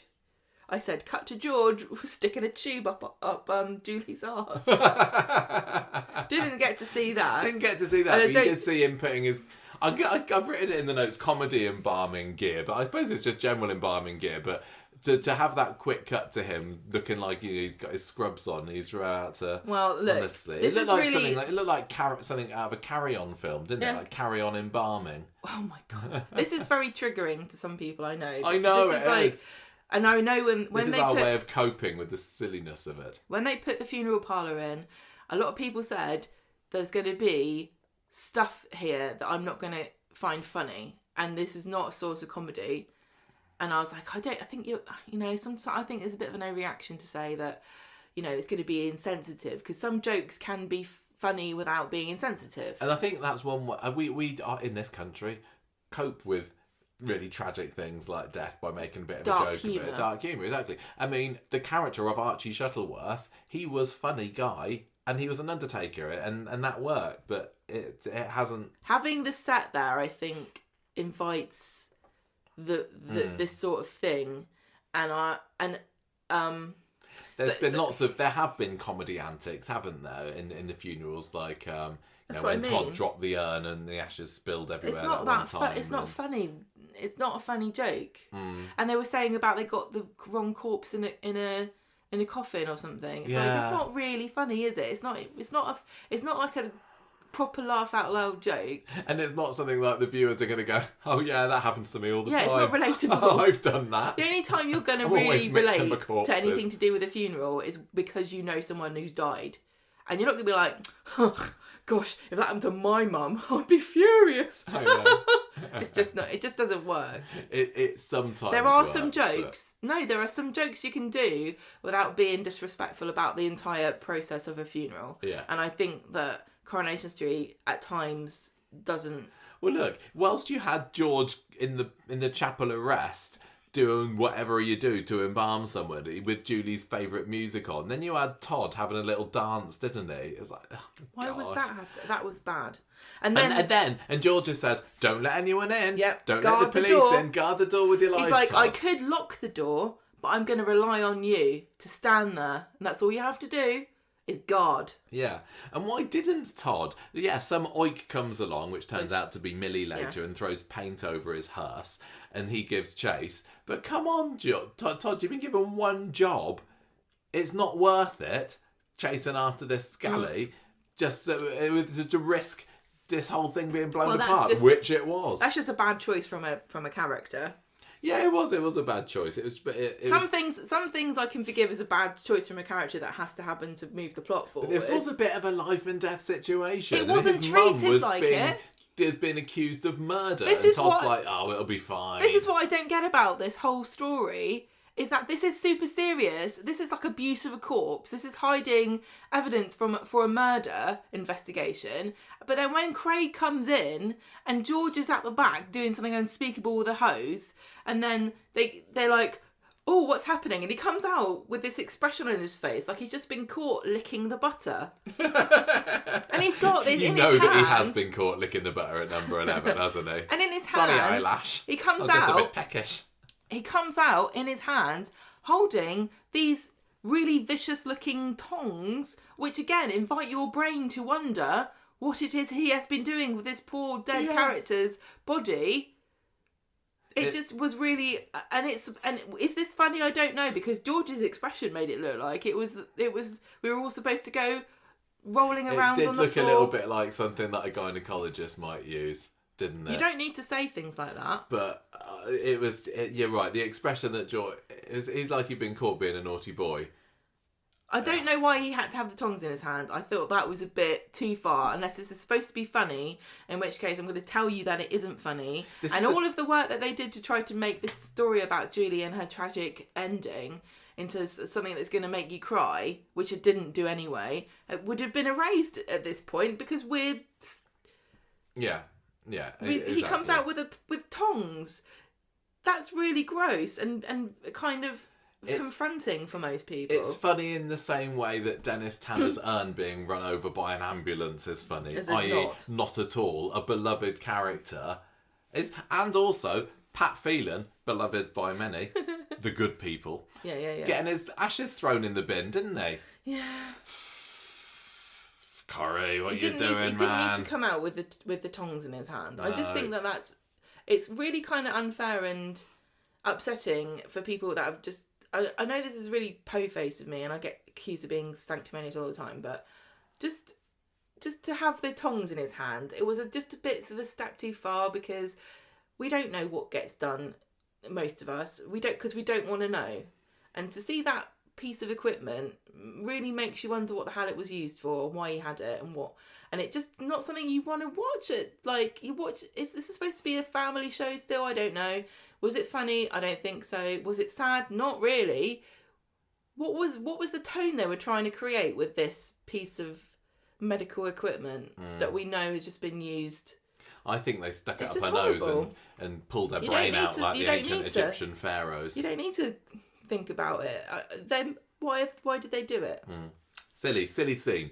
Todd catches up with Millie later and he has a bit of a go at her, and then Theo comes along and tells him to back off because Theo still has been friendly with Todd, but he doesn't like seeing him having a rant at his daughter. And interestingly, Millie does kind of go along with Theo, doesn't she? She's it's like, now "Oh, become Dad."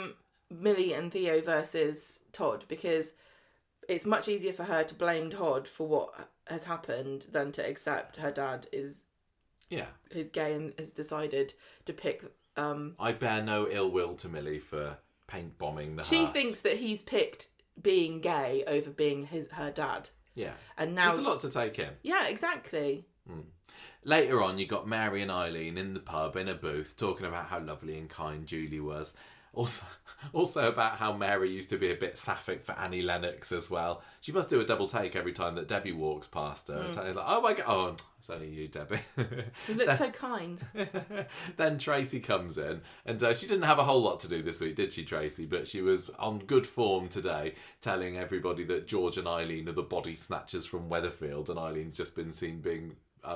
George had just been seen being bundled into a police car. I think she needs to do a bit more research into what body snatchers do. Don't matter. George gets home later. He has a go at Todd for dropping him in it. Rightly so, I'm going to say. He says, look, I've told the police what happened. I don't know. What did he tell them? I did wonder what he told them. He says, I told them everything. They believe me. But... What did he say? Because yeah, I was trying... I mean, I thought that Eileen killed Julie, so I said that I'd embalmed her, but I hadn't. And then I thought I'd better embalm her, actually, because it might look suspicious when you turn up and she's not embalmed. Eileen is like... Did you just... This has made me look even more guilty, you utter pillock. I don't need protection, thank you. I have done nothing wrong. Is it not like a crime to... Even if it turns out that Eileen's completely off the hook, right? And they say, oh yeah, we've looked into it. We don't think that you did anything wrong. Or if so, we can't prove it. Despite all that, would it not be actually a crime what George did to knowingly interfere with a corpse to derail a police investigation? Yes, totally. So why did he say anything at all? Oh my God. Is this going to be one of those things at the end, like at the beginning of next week, they're going to go, Craig's going to come and go, we've decided to drop all the charges. Yeah. You're off the hook, Eileen. And here's the sort of thing that the local paper, if Bethany was in the show, this would be the sort of thing that she could write about. Oh yeah, what's the headline? Corruption at the local, at the undertakers. Yeah.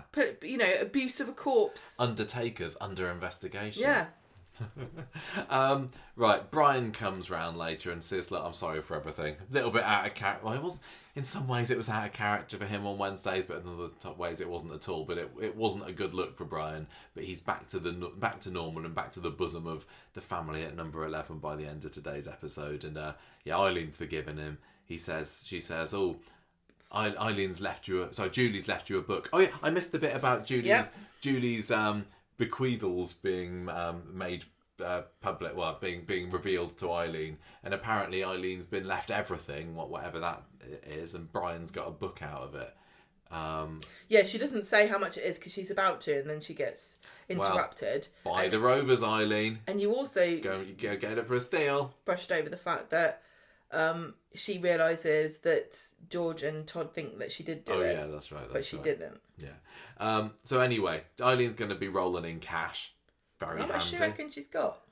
I don't know. It's a pointless endeavour saying how much money Julie's got. I mean, she's very fabulously dressed, so I'm going to say that she's not spent all her money on clothes. She might have done, mightn't she? If they auction off Julie's wardrobe, you could get quite a pretty penny for that. Put it on eBay. Yeah, put it on ITV Read. Yeah, I'll buy some. Yeah. I love her style. I know. I want to buy one of her. You want to buy a cape? Yeah, a cape. Yeah, you could be that superhero. I could be pregnant like she was when she had girl. It on. George sidles up to Eileen in the kitchen later, and he's like, "Well, why did you lie to Brian? Why didn't you?" Because Eileen's told him that she's only getting a few bits and bobs from Julie. And she says, look, it's because everyone thinks that I bumped Julie off. And this would be even a big motive if people knew that I was going to be cashing in on it. And thanks to you and Todd, the police are going to now suspect me even more. She kind of calms down a little bit from her anger when Brian comes in, but it raises right back up again by the end of the episode. She's like, when are you going to get it into your thick skull, George, that I have done nothing wrong? Get out of my sight. Chucks a mug at him, smashes on the wall. This looks like curtains for George and Eileen. That's domestic abuse. Or is it going to be in the first scene on Monday's episode where he comes down and is like, have you forgiven me? And she's like, yeah, sorry, I just wanted a cliffhanger on Friday's episode. It's fine, really. Now can you clean the wall, please? So, bit of a messy story that did take up quite a big chunk of the week. Yes, and a lot of people found out what had happened to Julie from the clip that Coronation Street uploaded to YouTube. Oh yes, that was the other thing, wasn't it? I forgot about that. So the end of Monday's episode was, hang on a minute, did Julie kill herself?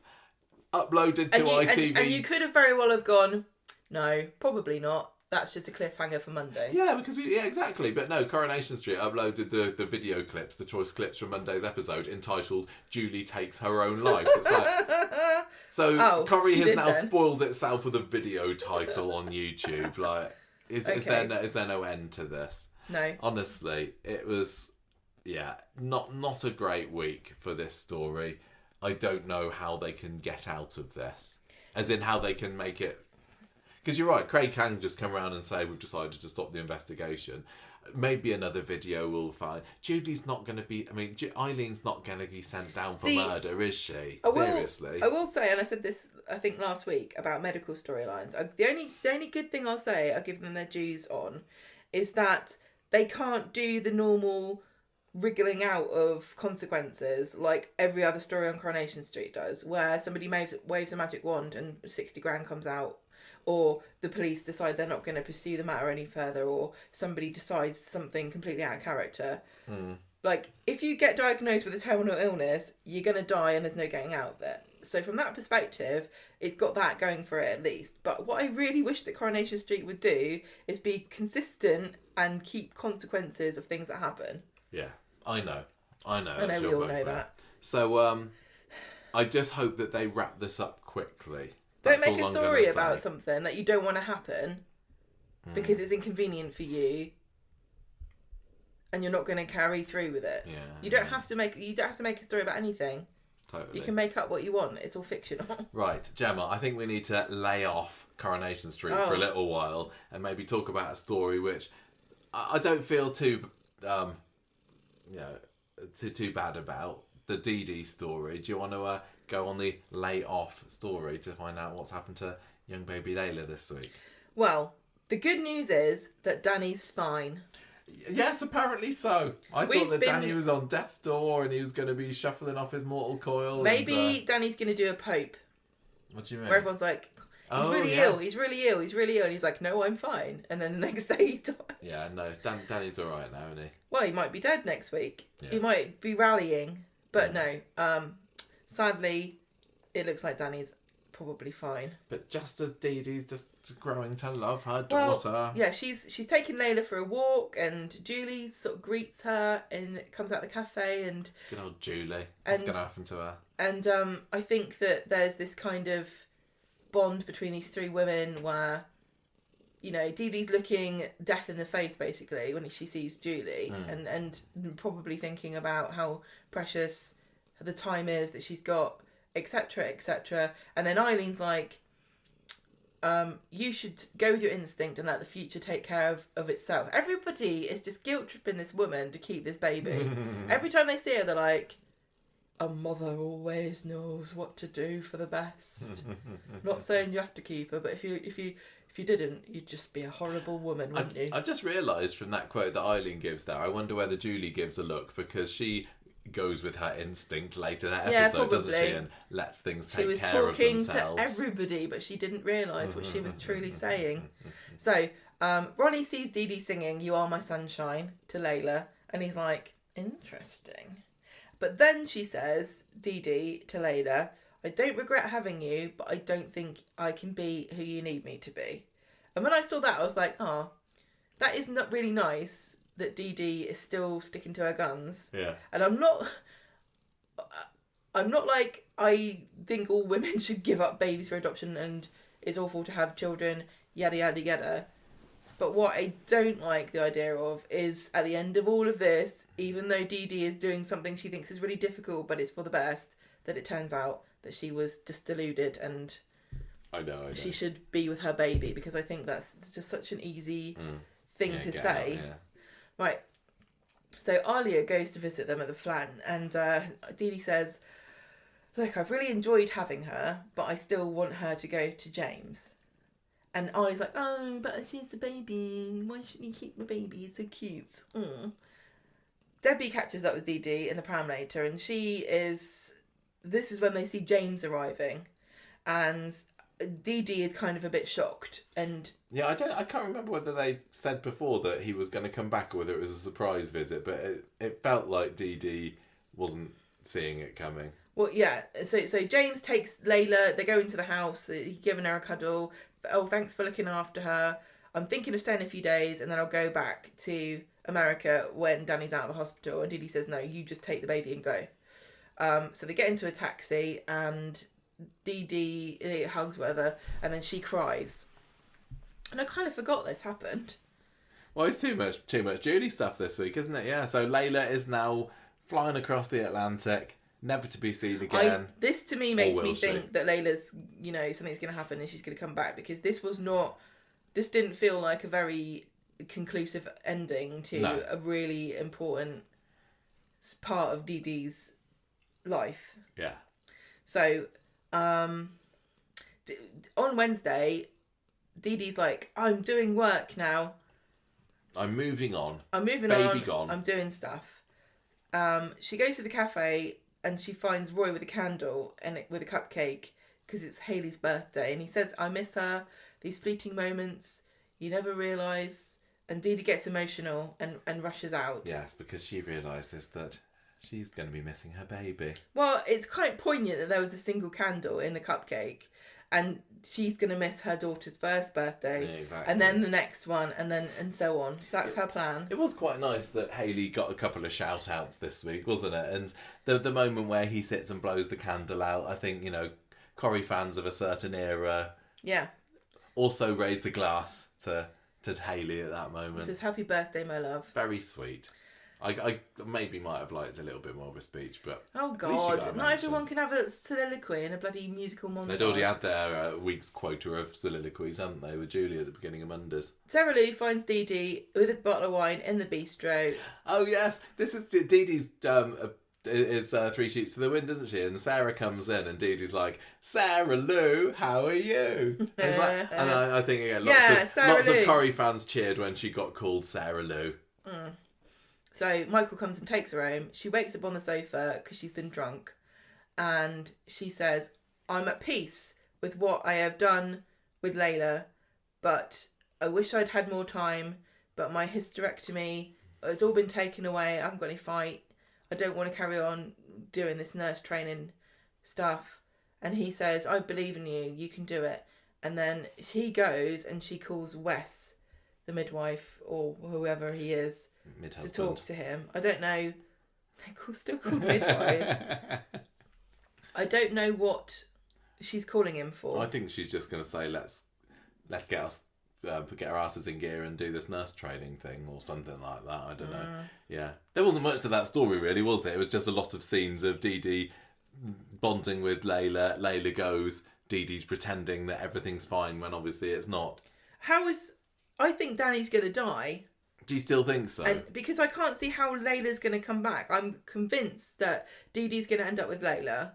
But how is that going to happen without Laila coming back to England? And there's no reason whatsoever currently for James to bring her back. No. Unless Danny dies and he's like, I'm so sad. I can't stay in America. Yeah, I mean, James has said, well, I am going to stay away because you're telling me to stay away. Yeah. But maybe Dee-Dee will just say, look, you don't need to live in America for me, but, they're starting a new life out there and they've got a job. Well, so they're not going to come like, back just because she said so. To be honest with you, I was a bit worried about being in America because of Trump and all that stuff. But now the Pope's American, I feel much safer.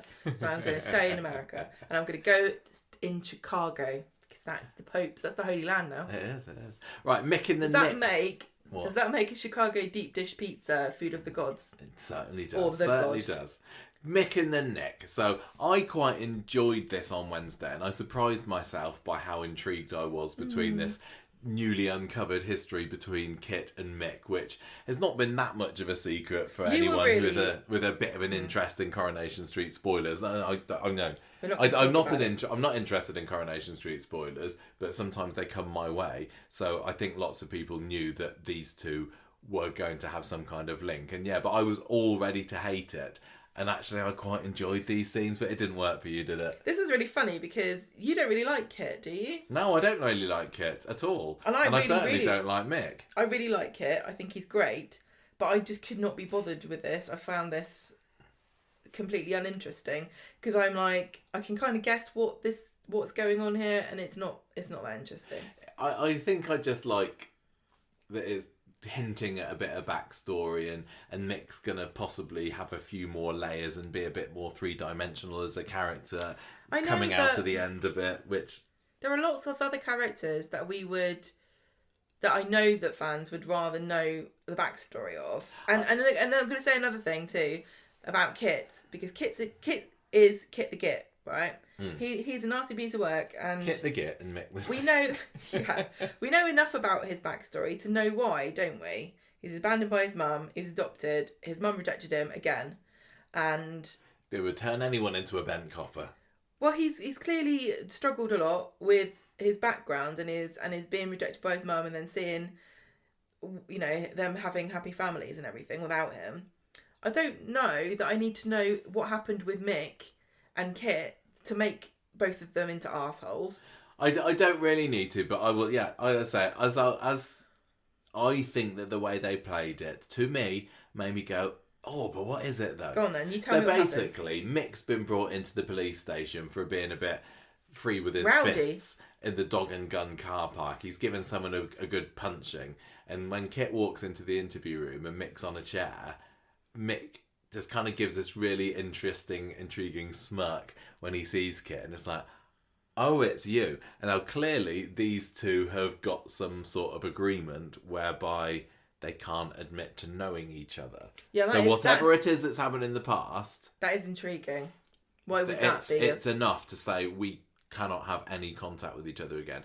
Now, the big elephant in the room here is the fact that Kit and Mick have been living very, very close to each other. Literally, his second home has been Kit's sister's house. And Kit's been round there. I would have thought that maybe, does Gemma and Chesney not have any pictures of new brother Kit up in number 5, or is the walls too full up with horrible children's drawings? Well, I also thought there was a bit where, was it Debbie or Ronnie or somebody was having a go at Mick for making a loud noise, and then Kit came along because he was there. I thought, and they were like, "Police, tell him off." I mean, it could be that they have known about each other, but like I said, have they got some kind of agreement? We can never acknowledge each other's existence again, and now they've been kind of thrown into a situation where they almost can't help but admit it. I mean, they keep it quiet for the police interview, don't they? Well, because there's another person in the room. Yeah, there's another PC in there. Yeah, go on. And Kit's not really digging that deeply, really, is he? He says, he's basically lets it out before nothing. Did you beat someone up? No. And he kind of no comments his way a little bit through it. And he's like, yeah, I used to be a bit of a scally, but I've paid my debts now. Know what I mean? So there's, these two have been up to no good in the past, for sure. Kit lets him go and Mick swaggers out. And then this is when the other PC says, well, why didn't you ask about the other witness statements? We had so much evidence here that you didn't present to him. And he's like, this is my interview. I'll do what I want. And then when he leaves the station later, Mick's there waiting to ambush him. And he says, look, we need to have a chat. So, yeah, it turns out that long ago in the past, they used to be mates. But Kit says that I'm not that person anymore. I've moved on. And Mick's like, oh, yeah, is that true? I thought that they were completely different ages for some reason. Apparently not.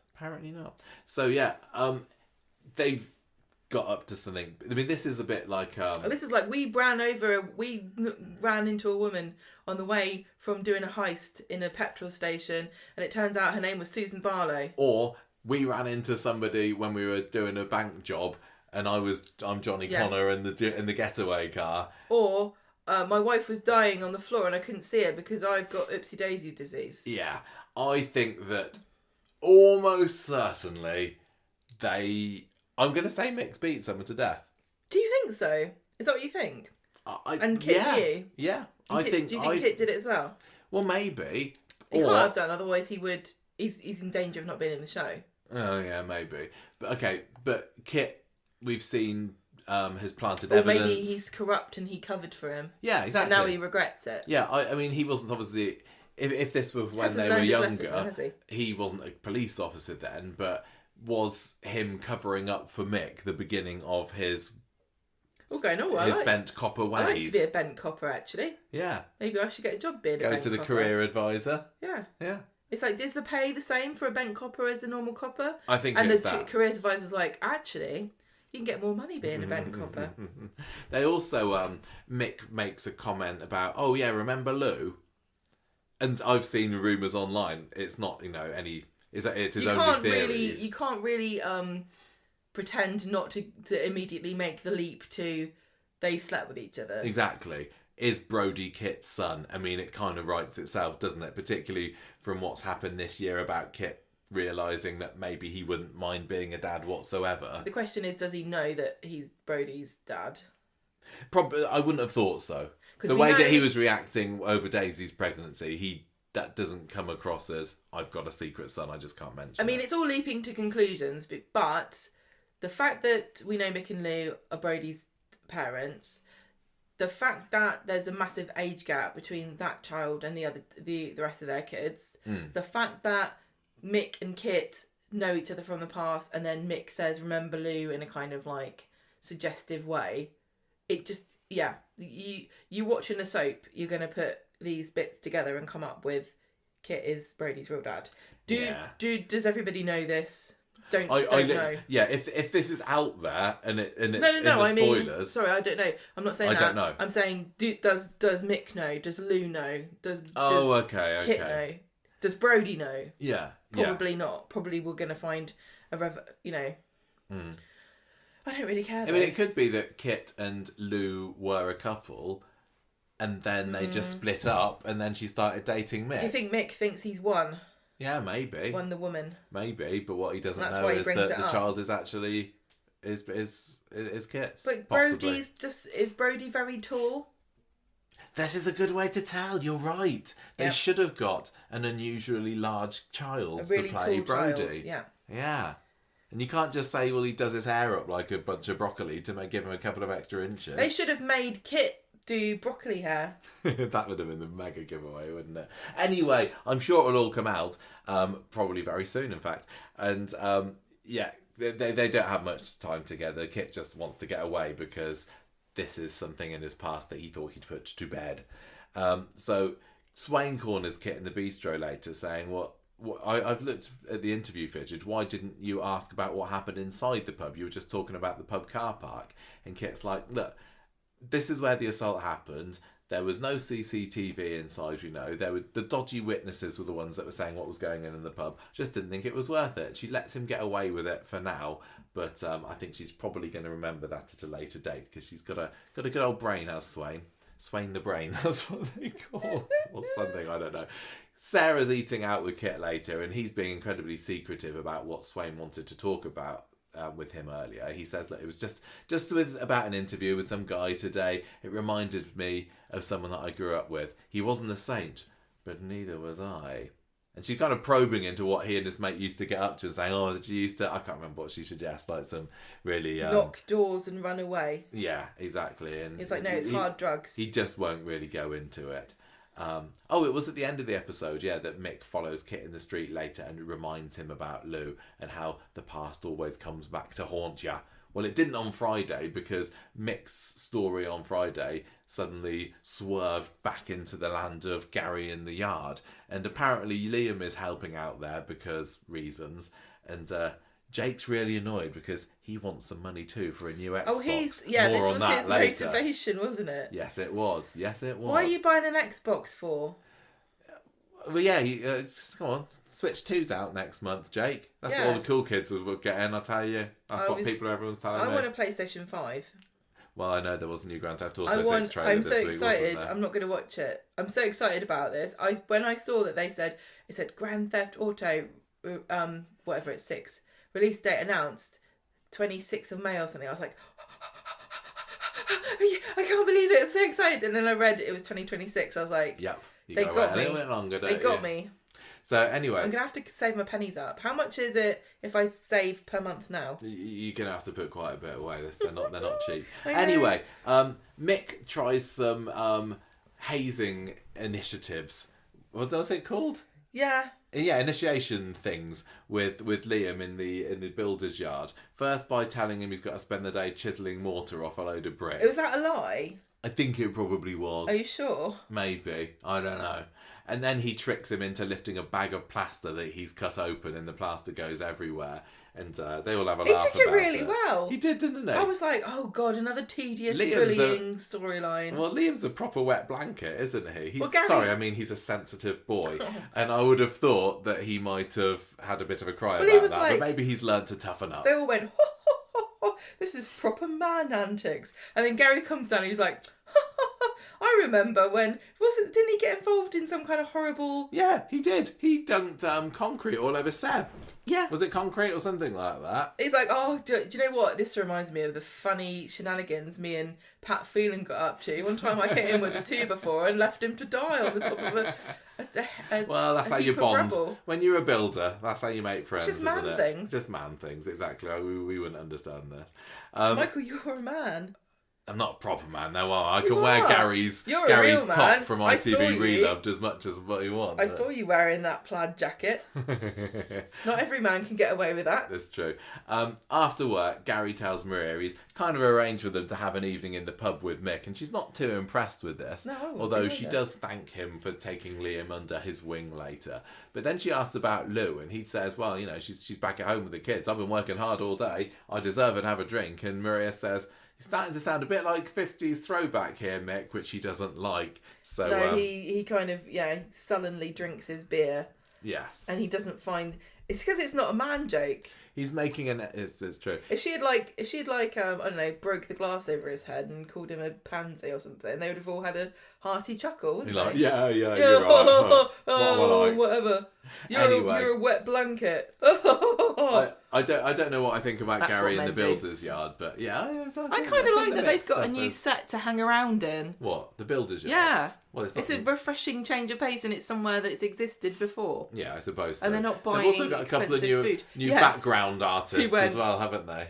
What? Who were there to laugh. Even the pathologist had one line today, didn't they? It was probably cost. I thought you'd say the pathologist had a laugh. No, so he's got some new background friends. That's lovely. Oh. What's been going on with these bolt-on messages this week then, Gemma? Oh God, what a bloody letdown this was. You just wanted it to be Bobby so that he could.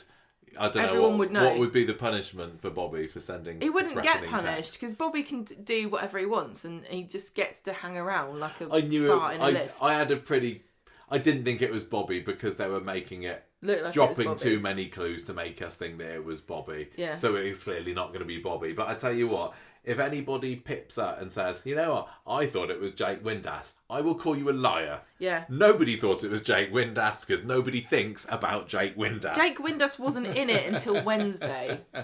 Was he? Well, does he? He hasn't been for a long time, yeah. no. Well, do you remember the other day? I don't think he's had any interactions with Lauren. Is it not true the other day that we were talking about Gary's children and you forgot he even existed? This is true, yes. Right, so Wednesday. And that's for Izzy. She definitely doesn't even know that he exists. She's like, oh, I thought I left the kettle on. And where's my child? All right, Wednesday. Lauren's with Bobby in speed dial, and she hasn't had any more of these texts, these evil blackmailing texts. I know what you did. I tell you what. What's his name? What's this child? Jake, darling. We need to learn this. Jake's really good at surrogate Jake. Jake's really good at taking photographs. I know. He said he makes them look exactly like. How did Lauren and Betsy not see Jake standing on a stepladder to take that photo of them from the air, because that's a very small child, right? And this photo was of them up in the air, like where Kit would be if he was holding the phone up. Mm-hmm. How did he take this photo? Maybe he was climbing up Audrey's tree. Maybe he was standing on the terrace of the could have been. precinct with a really good zoom. Right, so Lauren's with Bobby and Speed. You've given it away who it is now. Sorry, everybody. I'm sure you're shocked. But yeah, all the clues are there in the dialogue to make it sound like Bobby, doesn't it? Like no more texts. Bobby keeps asking her what's happening, right? And trying to play it down too. Don't call the police. Yeah, and she says, I should ask Betsy if she's had any more texts. And he's like, don't worry, don't ask her. It's not worth it. Yeah, Let's see what happens. Instead of Bobby being weird and intriguing because he was actually sending the messages, it was actually just Bobby being weird. Yeah. Bobby tells Lauren he's just odd behaviour with no reason for it other than he's an odd character. No, he's trying to get in Lauren's pants still. He will not take a hint because he says, you need to take your mind off things with a drink. And she says, yeah, I'll ask Sabrina if she's free. That was my moment of the week. Poor Bobby. We said this was the Ralph Wiggum slow-mo heart breaking into moment. Yeah, I did. I rewound it and I said I want to see the moment his heart breaks. So, but we knew that she wouldn't go and see Sabrina because Sabrina's not in it anymore. No, she says I cancelled on Sabrina because she's in acting school. So she says, and that's not a slight on the actress. She literally did quit Corrie to go to acting school. She didn't need to because I thought she was great. I'm just explaining that wasn't me negging her. That's true. Yeah, she's cancelled the date with Sabrina because she's had another text come through, hasn't she? And it's made her sad. It says, be careful on the road. I'm watching. And Bobby's like, well, I'm glad you came to me. Don't worry about it. So on Friday, Bobby's like, let's spend the day together and binge a series. And she's like, nah. I'm fine. You don't need to hang around with me. Yeah, she couldn't friend zone him anymore if she tried, could she? When's he gonna take? She's not friend zoning him. She's like you're right. She's not, is she? She's like, yeah, I'll let you buy me a coffee occasionally. She's but like, I'd spend time with you. No. She's like the EU with Switzerland. Yeah. They're like, okay, you can stay over there. So she does have a bit of a change of heart about him by the end of today's episode. To be fair, only because she feels bad. Bobby says, she says, I haven't had any more messages. And Bobby says, he's probably got bored. And she's like, why do you say he? And he's like, well, men usually are the ones that do these kinds of things. I think most people would think it was a he. Although I did have Shona as one of my suspects last week as well, didn't I? You would almost always say. I don't know whether you would pick up on somebody saying he as well. I suppose maybe at this point she was starting to suspect because he was dropping massive hints that it was him, even though it wasn't. So yeah, I'm not surprised if she's suspicious and she might be looking out for tells maybe. But sometimes it does get a bit kind of tedious. Have we said a single nice thing about Coronation Street this week? I wasn't even going to say that. I was going to say something else. Go on. It gets a bit tedious being a woman, right? And hearing sometimes when people will say, blah, blah, blah, he or she could be a woman, when everybody knows it couldn't possibly be a woman, and they're just patronising you, like pretending, like, I wonder what the next president will be, whether it's a man or a woman, could be a woman. What about the next pope? That's what I was literally going to say. I found it kind of perversely refreshing when they were there going, let's find out whether the Pope will come out and he or she will make their first speech. You know what? I kept expecting people to go, and he will appear in his robes. Or she. On his robes or skirt. Yeah. And will give his speech. Or her lady speech. Or she'll nag them. Boss everyone around and tell them to worship Jesus. Anyway. Isn't it nice, the new Pope? Isn't it nice? Yeah. My mum was very excited. I know. Right, so Lauren is looking for a flat and a job today. And so she's spending a lot of time. She's not finding very much. Ardy says, I'll keep an eye on things for you. Then she gets a message from her evil... It's Jake. But he or she says, leave me £500 or I'll send the picture to the police. So Lauren tells Betsy, And then they're both like, I think it's Bobby. Which Lauren says, I think it's Bobby. And Betsy's like, he wouldn't do that. And Lauren's like, you don't want even here when he was being a pervert. But he is.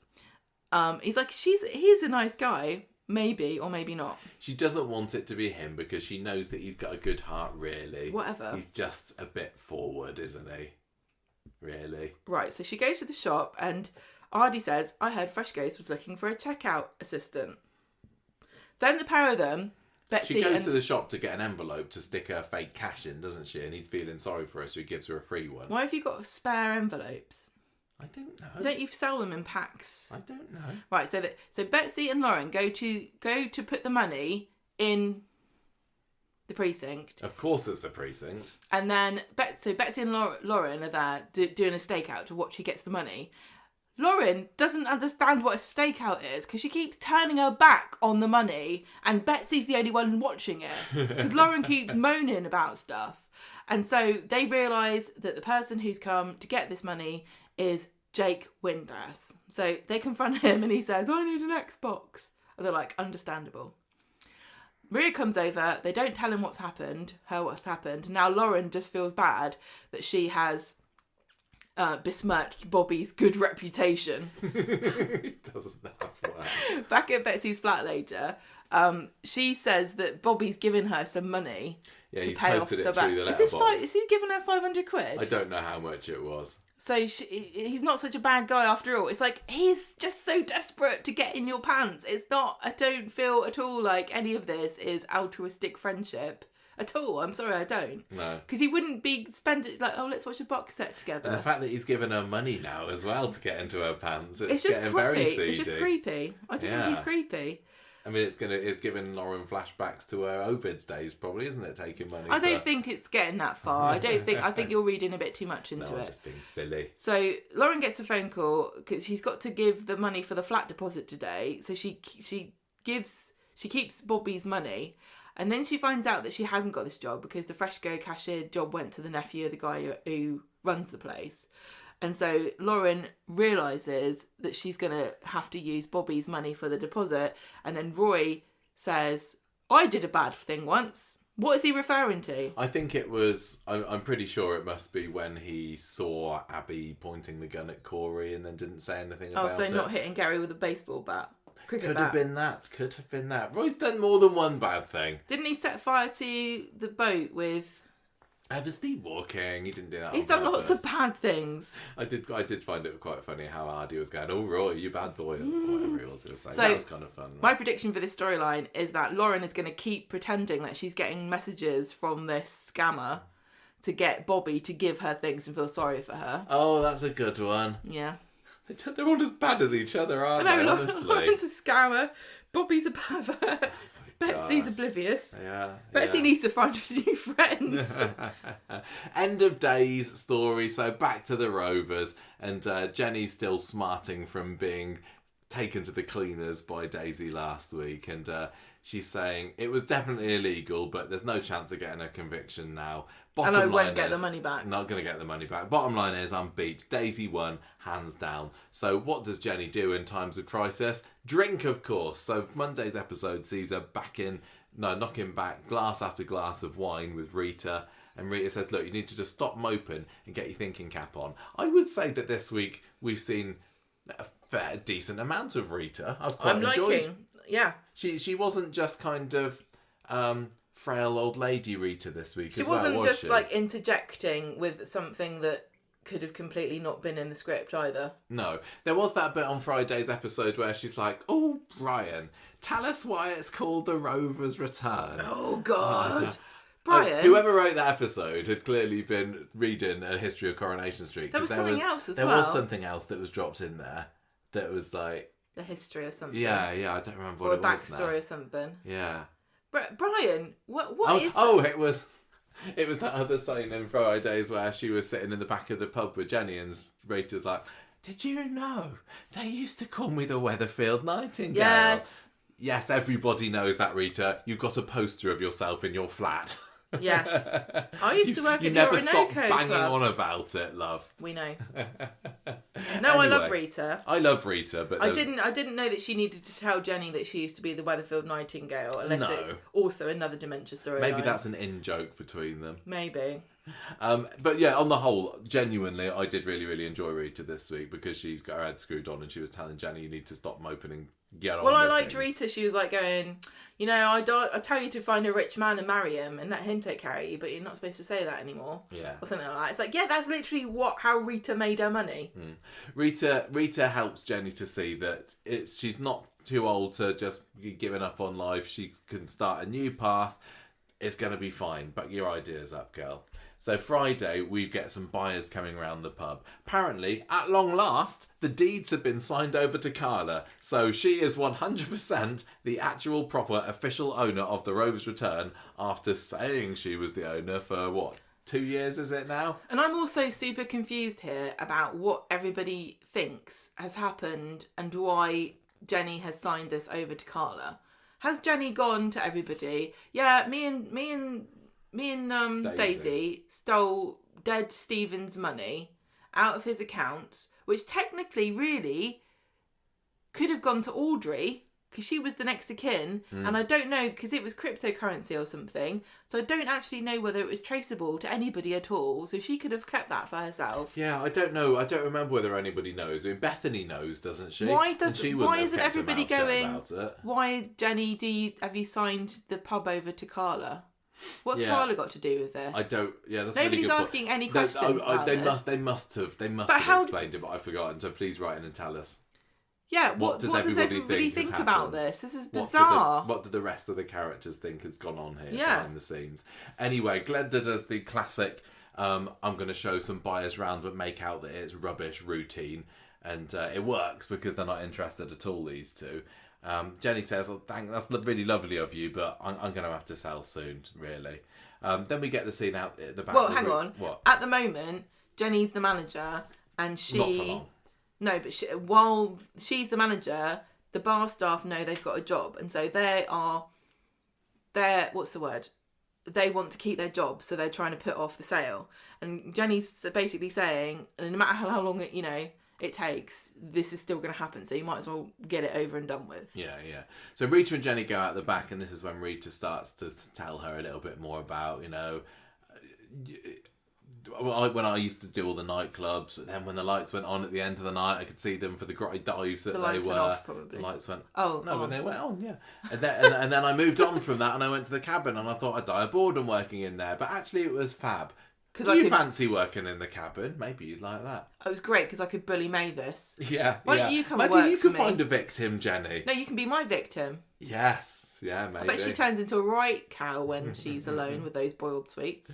Well, yeah, so you said that Jenny was managing, but by the end of the episode, Glenda was temp managing the place, which, if somebody's going to take over, I'd certainly be very happy for Glenda to be there. But it was just really sad because this was seemingly the final nail in the coffin for Jenny at the Rovers Return, wasn't it? I mean, they didn't take her name from above the door as far as I could tell, but it's starting to look like she might not be the landlady for much longer. Well, at the end of the episode, Jenny gets given a job at the cabin by Rita and Brian. Yeah, which is basically consigning her to...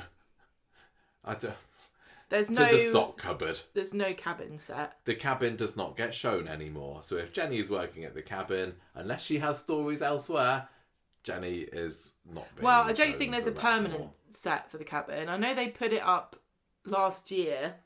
Yeah, I mean, it's clearly... Once. I can't believe that it's up at the moment. Otherwise, they would use it. It must be packed away somewhere. I don't know if we're going to see Jenny in the cabin. I very much I really doubt it. don't think Or we if will. we do, it might be like one scene. But yeah, Rita, I can never remember whether Rita's working at the cabin or not. Because Rita's like, I could retire, wink, wink to Brian. I thought she already had many years ago, but apparently not. How old is she? 90? Yes, maybe she should retire at this point. Let a young one have a job. Yeah, I don't particularly see Jenny and Brian as being an especially compelling duo there behind the cabin. It doesn't excite me. No, but we need to do some kind of retrospective of Jenny as landlady and what are her highs and lows. And I don't know if I want to do that because I don't feel I love Jenny as the landlady. I think she's fantastic, but I think Coronation Street as I think COVID is what ruined it. Jenny has been the landlady through its empty years, hasn't she? Yeah, and she's steered the ship as best she can. But the budgets at ITV just don't work with big sets anymore. No. Oh well. What's Debbie been up to this week, Gemma? Oh, she's fine now. No, she's not, you liar. On Don't Monday, get my hopes up. when he comes to pick up a jumper, and Debbie's trying to be nice to him, but he doesn't want to be friends with her. No. He's like, what's the point? Friday, they make a big point of telling Debbie that Julie was taken in her prime, which she knows that will happen to her. Yes. Carl drops her in it a little bit when he tells Debbie that she should be taking it easy in front of Kevin. Oh yeah, sorry, you're right, yeah. And he's like, what do you mean? And he was like, shut up, Kevin. Then she's organising a wedding fair, and he comes in and says, this is really hard for you. You should have someone to help you. Yeah, he's trying to get himself a job there, partly because his business Well, he wants to embezzle. Yeah, exactly. She says to him, thank you for being helpful and telling me that I needed someone to help me. So I've hired Ryan. Mm-hmm. And Carl's like, damn it. Yeah, Ryan is back to work with Debbie again because she poached him from the Rovers, which is a definite sinking ship at this point. It is a sinking ship. Yeah. And she said, I got a new idea because I heard that 40% of all marriages end in divorce, so I'm going to do divorce parties. Yes. What do you think? I just loved that fun. scene. That was a fun little scene where she was talking about grabbing the figures from the top of the cake and the groom and eating it first. She was so great the way she delivered all those lines. I just love her so much. Good job. That was a bright spark in this week's Corrie. And that is it for Coronation Street this week. And I think we've probably given the impression that we didn't really think too highly of it. I thought a lot of it was awful and messy and there were bits that I was kind of interested in, but it was a bit like watching a car crash and going, oh, they're going there. Julie's death didn't make me sad. I don't know if anyone else felt like that or whether maybe I'm just jaded because everyone's dying or leaving.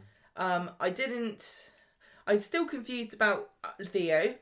I really want to be on his side because of his sad backstory, and I also am so aware of how out of my experience all of this stuff is, and I don't want to judge people for their,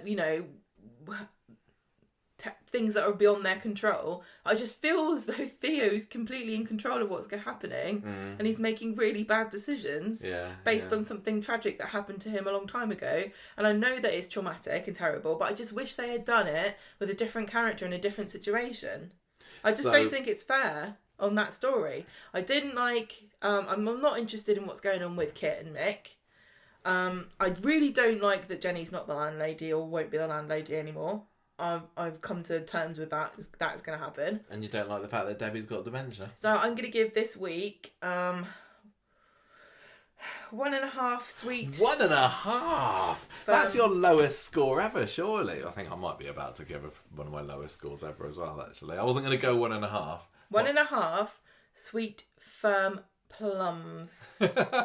See, that was a funny scene between Roy and Ardu in the background. The actors are still all doing a fantastic bloody job with what they're being given. Yeah, they are, and it's the cast is great. It'll buoy back up. The writers are doing as good as they can do. I just think that it was a mess. It's badly thought out. The scenarios don't make sense anymore. It feels as though the whole thing is careering into a black hole because I don't know where some of these stories are going and they can't be going anywhere good. My character of the week is Debbie. I'm going to give it 2 boyfriends that look like David Cassidy out of 5. Character of the week, guy, it's a tough one.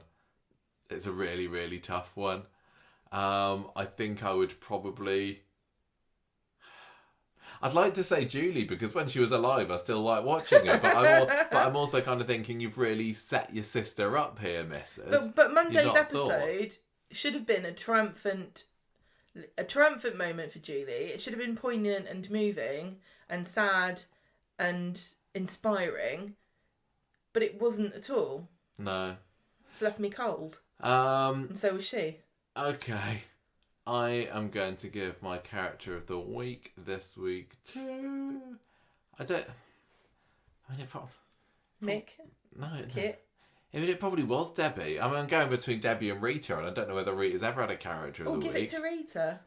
But she wasn't my character of the week. I just liked her more than know. usual. But Debbie was fantastic.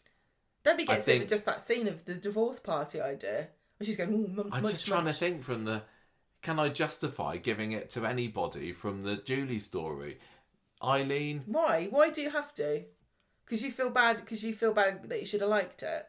No. Because it was the big A story of the week. Yeah, I'm in a vengeful mood. You don't get a pass. This is Coronation Street. I champion Coronation Street, and I'd always try to find a reason to like it and enjoy it, and like not make excuses, but come up with reasons and say, you know, maybe it didn't work out because of this, that, or the other thing. I'm fed up with it now. I think that ITV is strangling it. There's obviously a real issue going on here with people leaving and money stuff. There's just not enough money to do things, and it just feels like it's been strangled. And this week is just... You might be right, but, you know, as I say, I'm sure... really down on it. You're really, really down on it. It's going to bounce back up again. Can I just say, worry. I can't remember what I gave Mondays, but I gave Wednesdays a low bog standard. I said to you in today's short, I want to revise that and give it bobbins twice. 2 bobbins in 1 week. Yeah. And they weren't even just... Fridays wasn't even just a normal bobbins. It was like... It was a bad bobbins. Don't even bother with this. I'll give it to Debbie this week, because she probably was my character of the week, even though she didn't have a whole lot to do.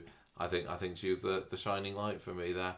Sorry. What a terrible week. No, I'm not apologising. They should apologise. This was bad. This should be Coronation Street. This is ITV's premier television show. There's no excuse for this. Bunch of cobbled together nonsense. It was just Julie's exit was badly Don't bring somebody back for this big storyline that's supposed to be brilliant and wonderful, and then fumble it like this. I know where they're going with it. I think we all know where they're going with it, but we're not going to say. And it's just like, what, the destination's not worth the journey. No, I don't think it is. Shall we move on? Yeah.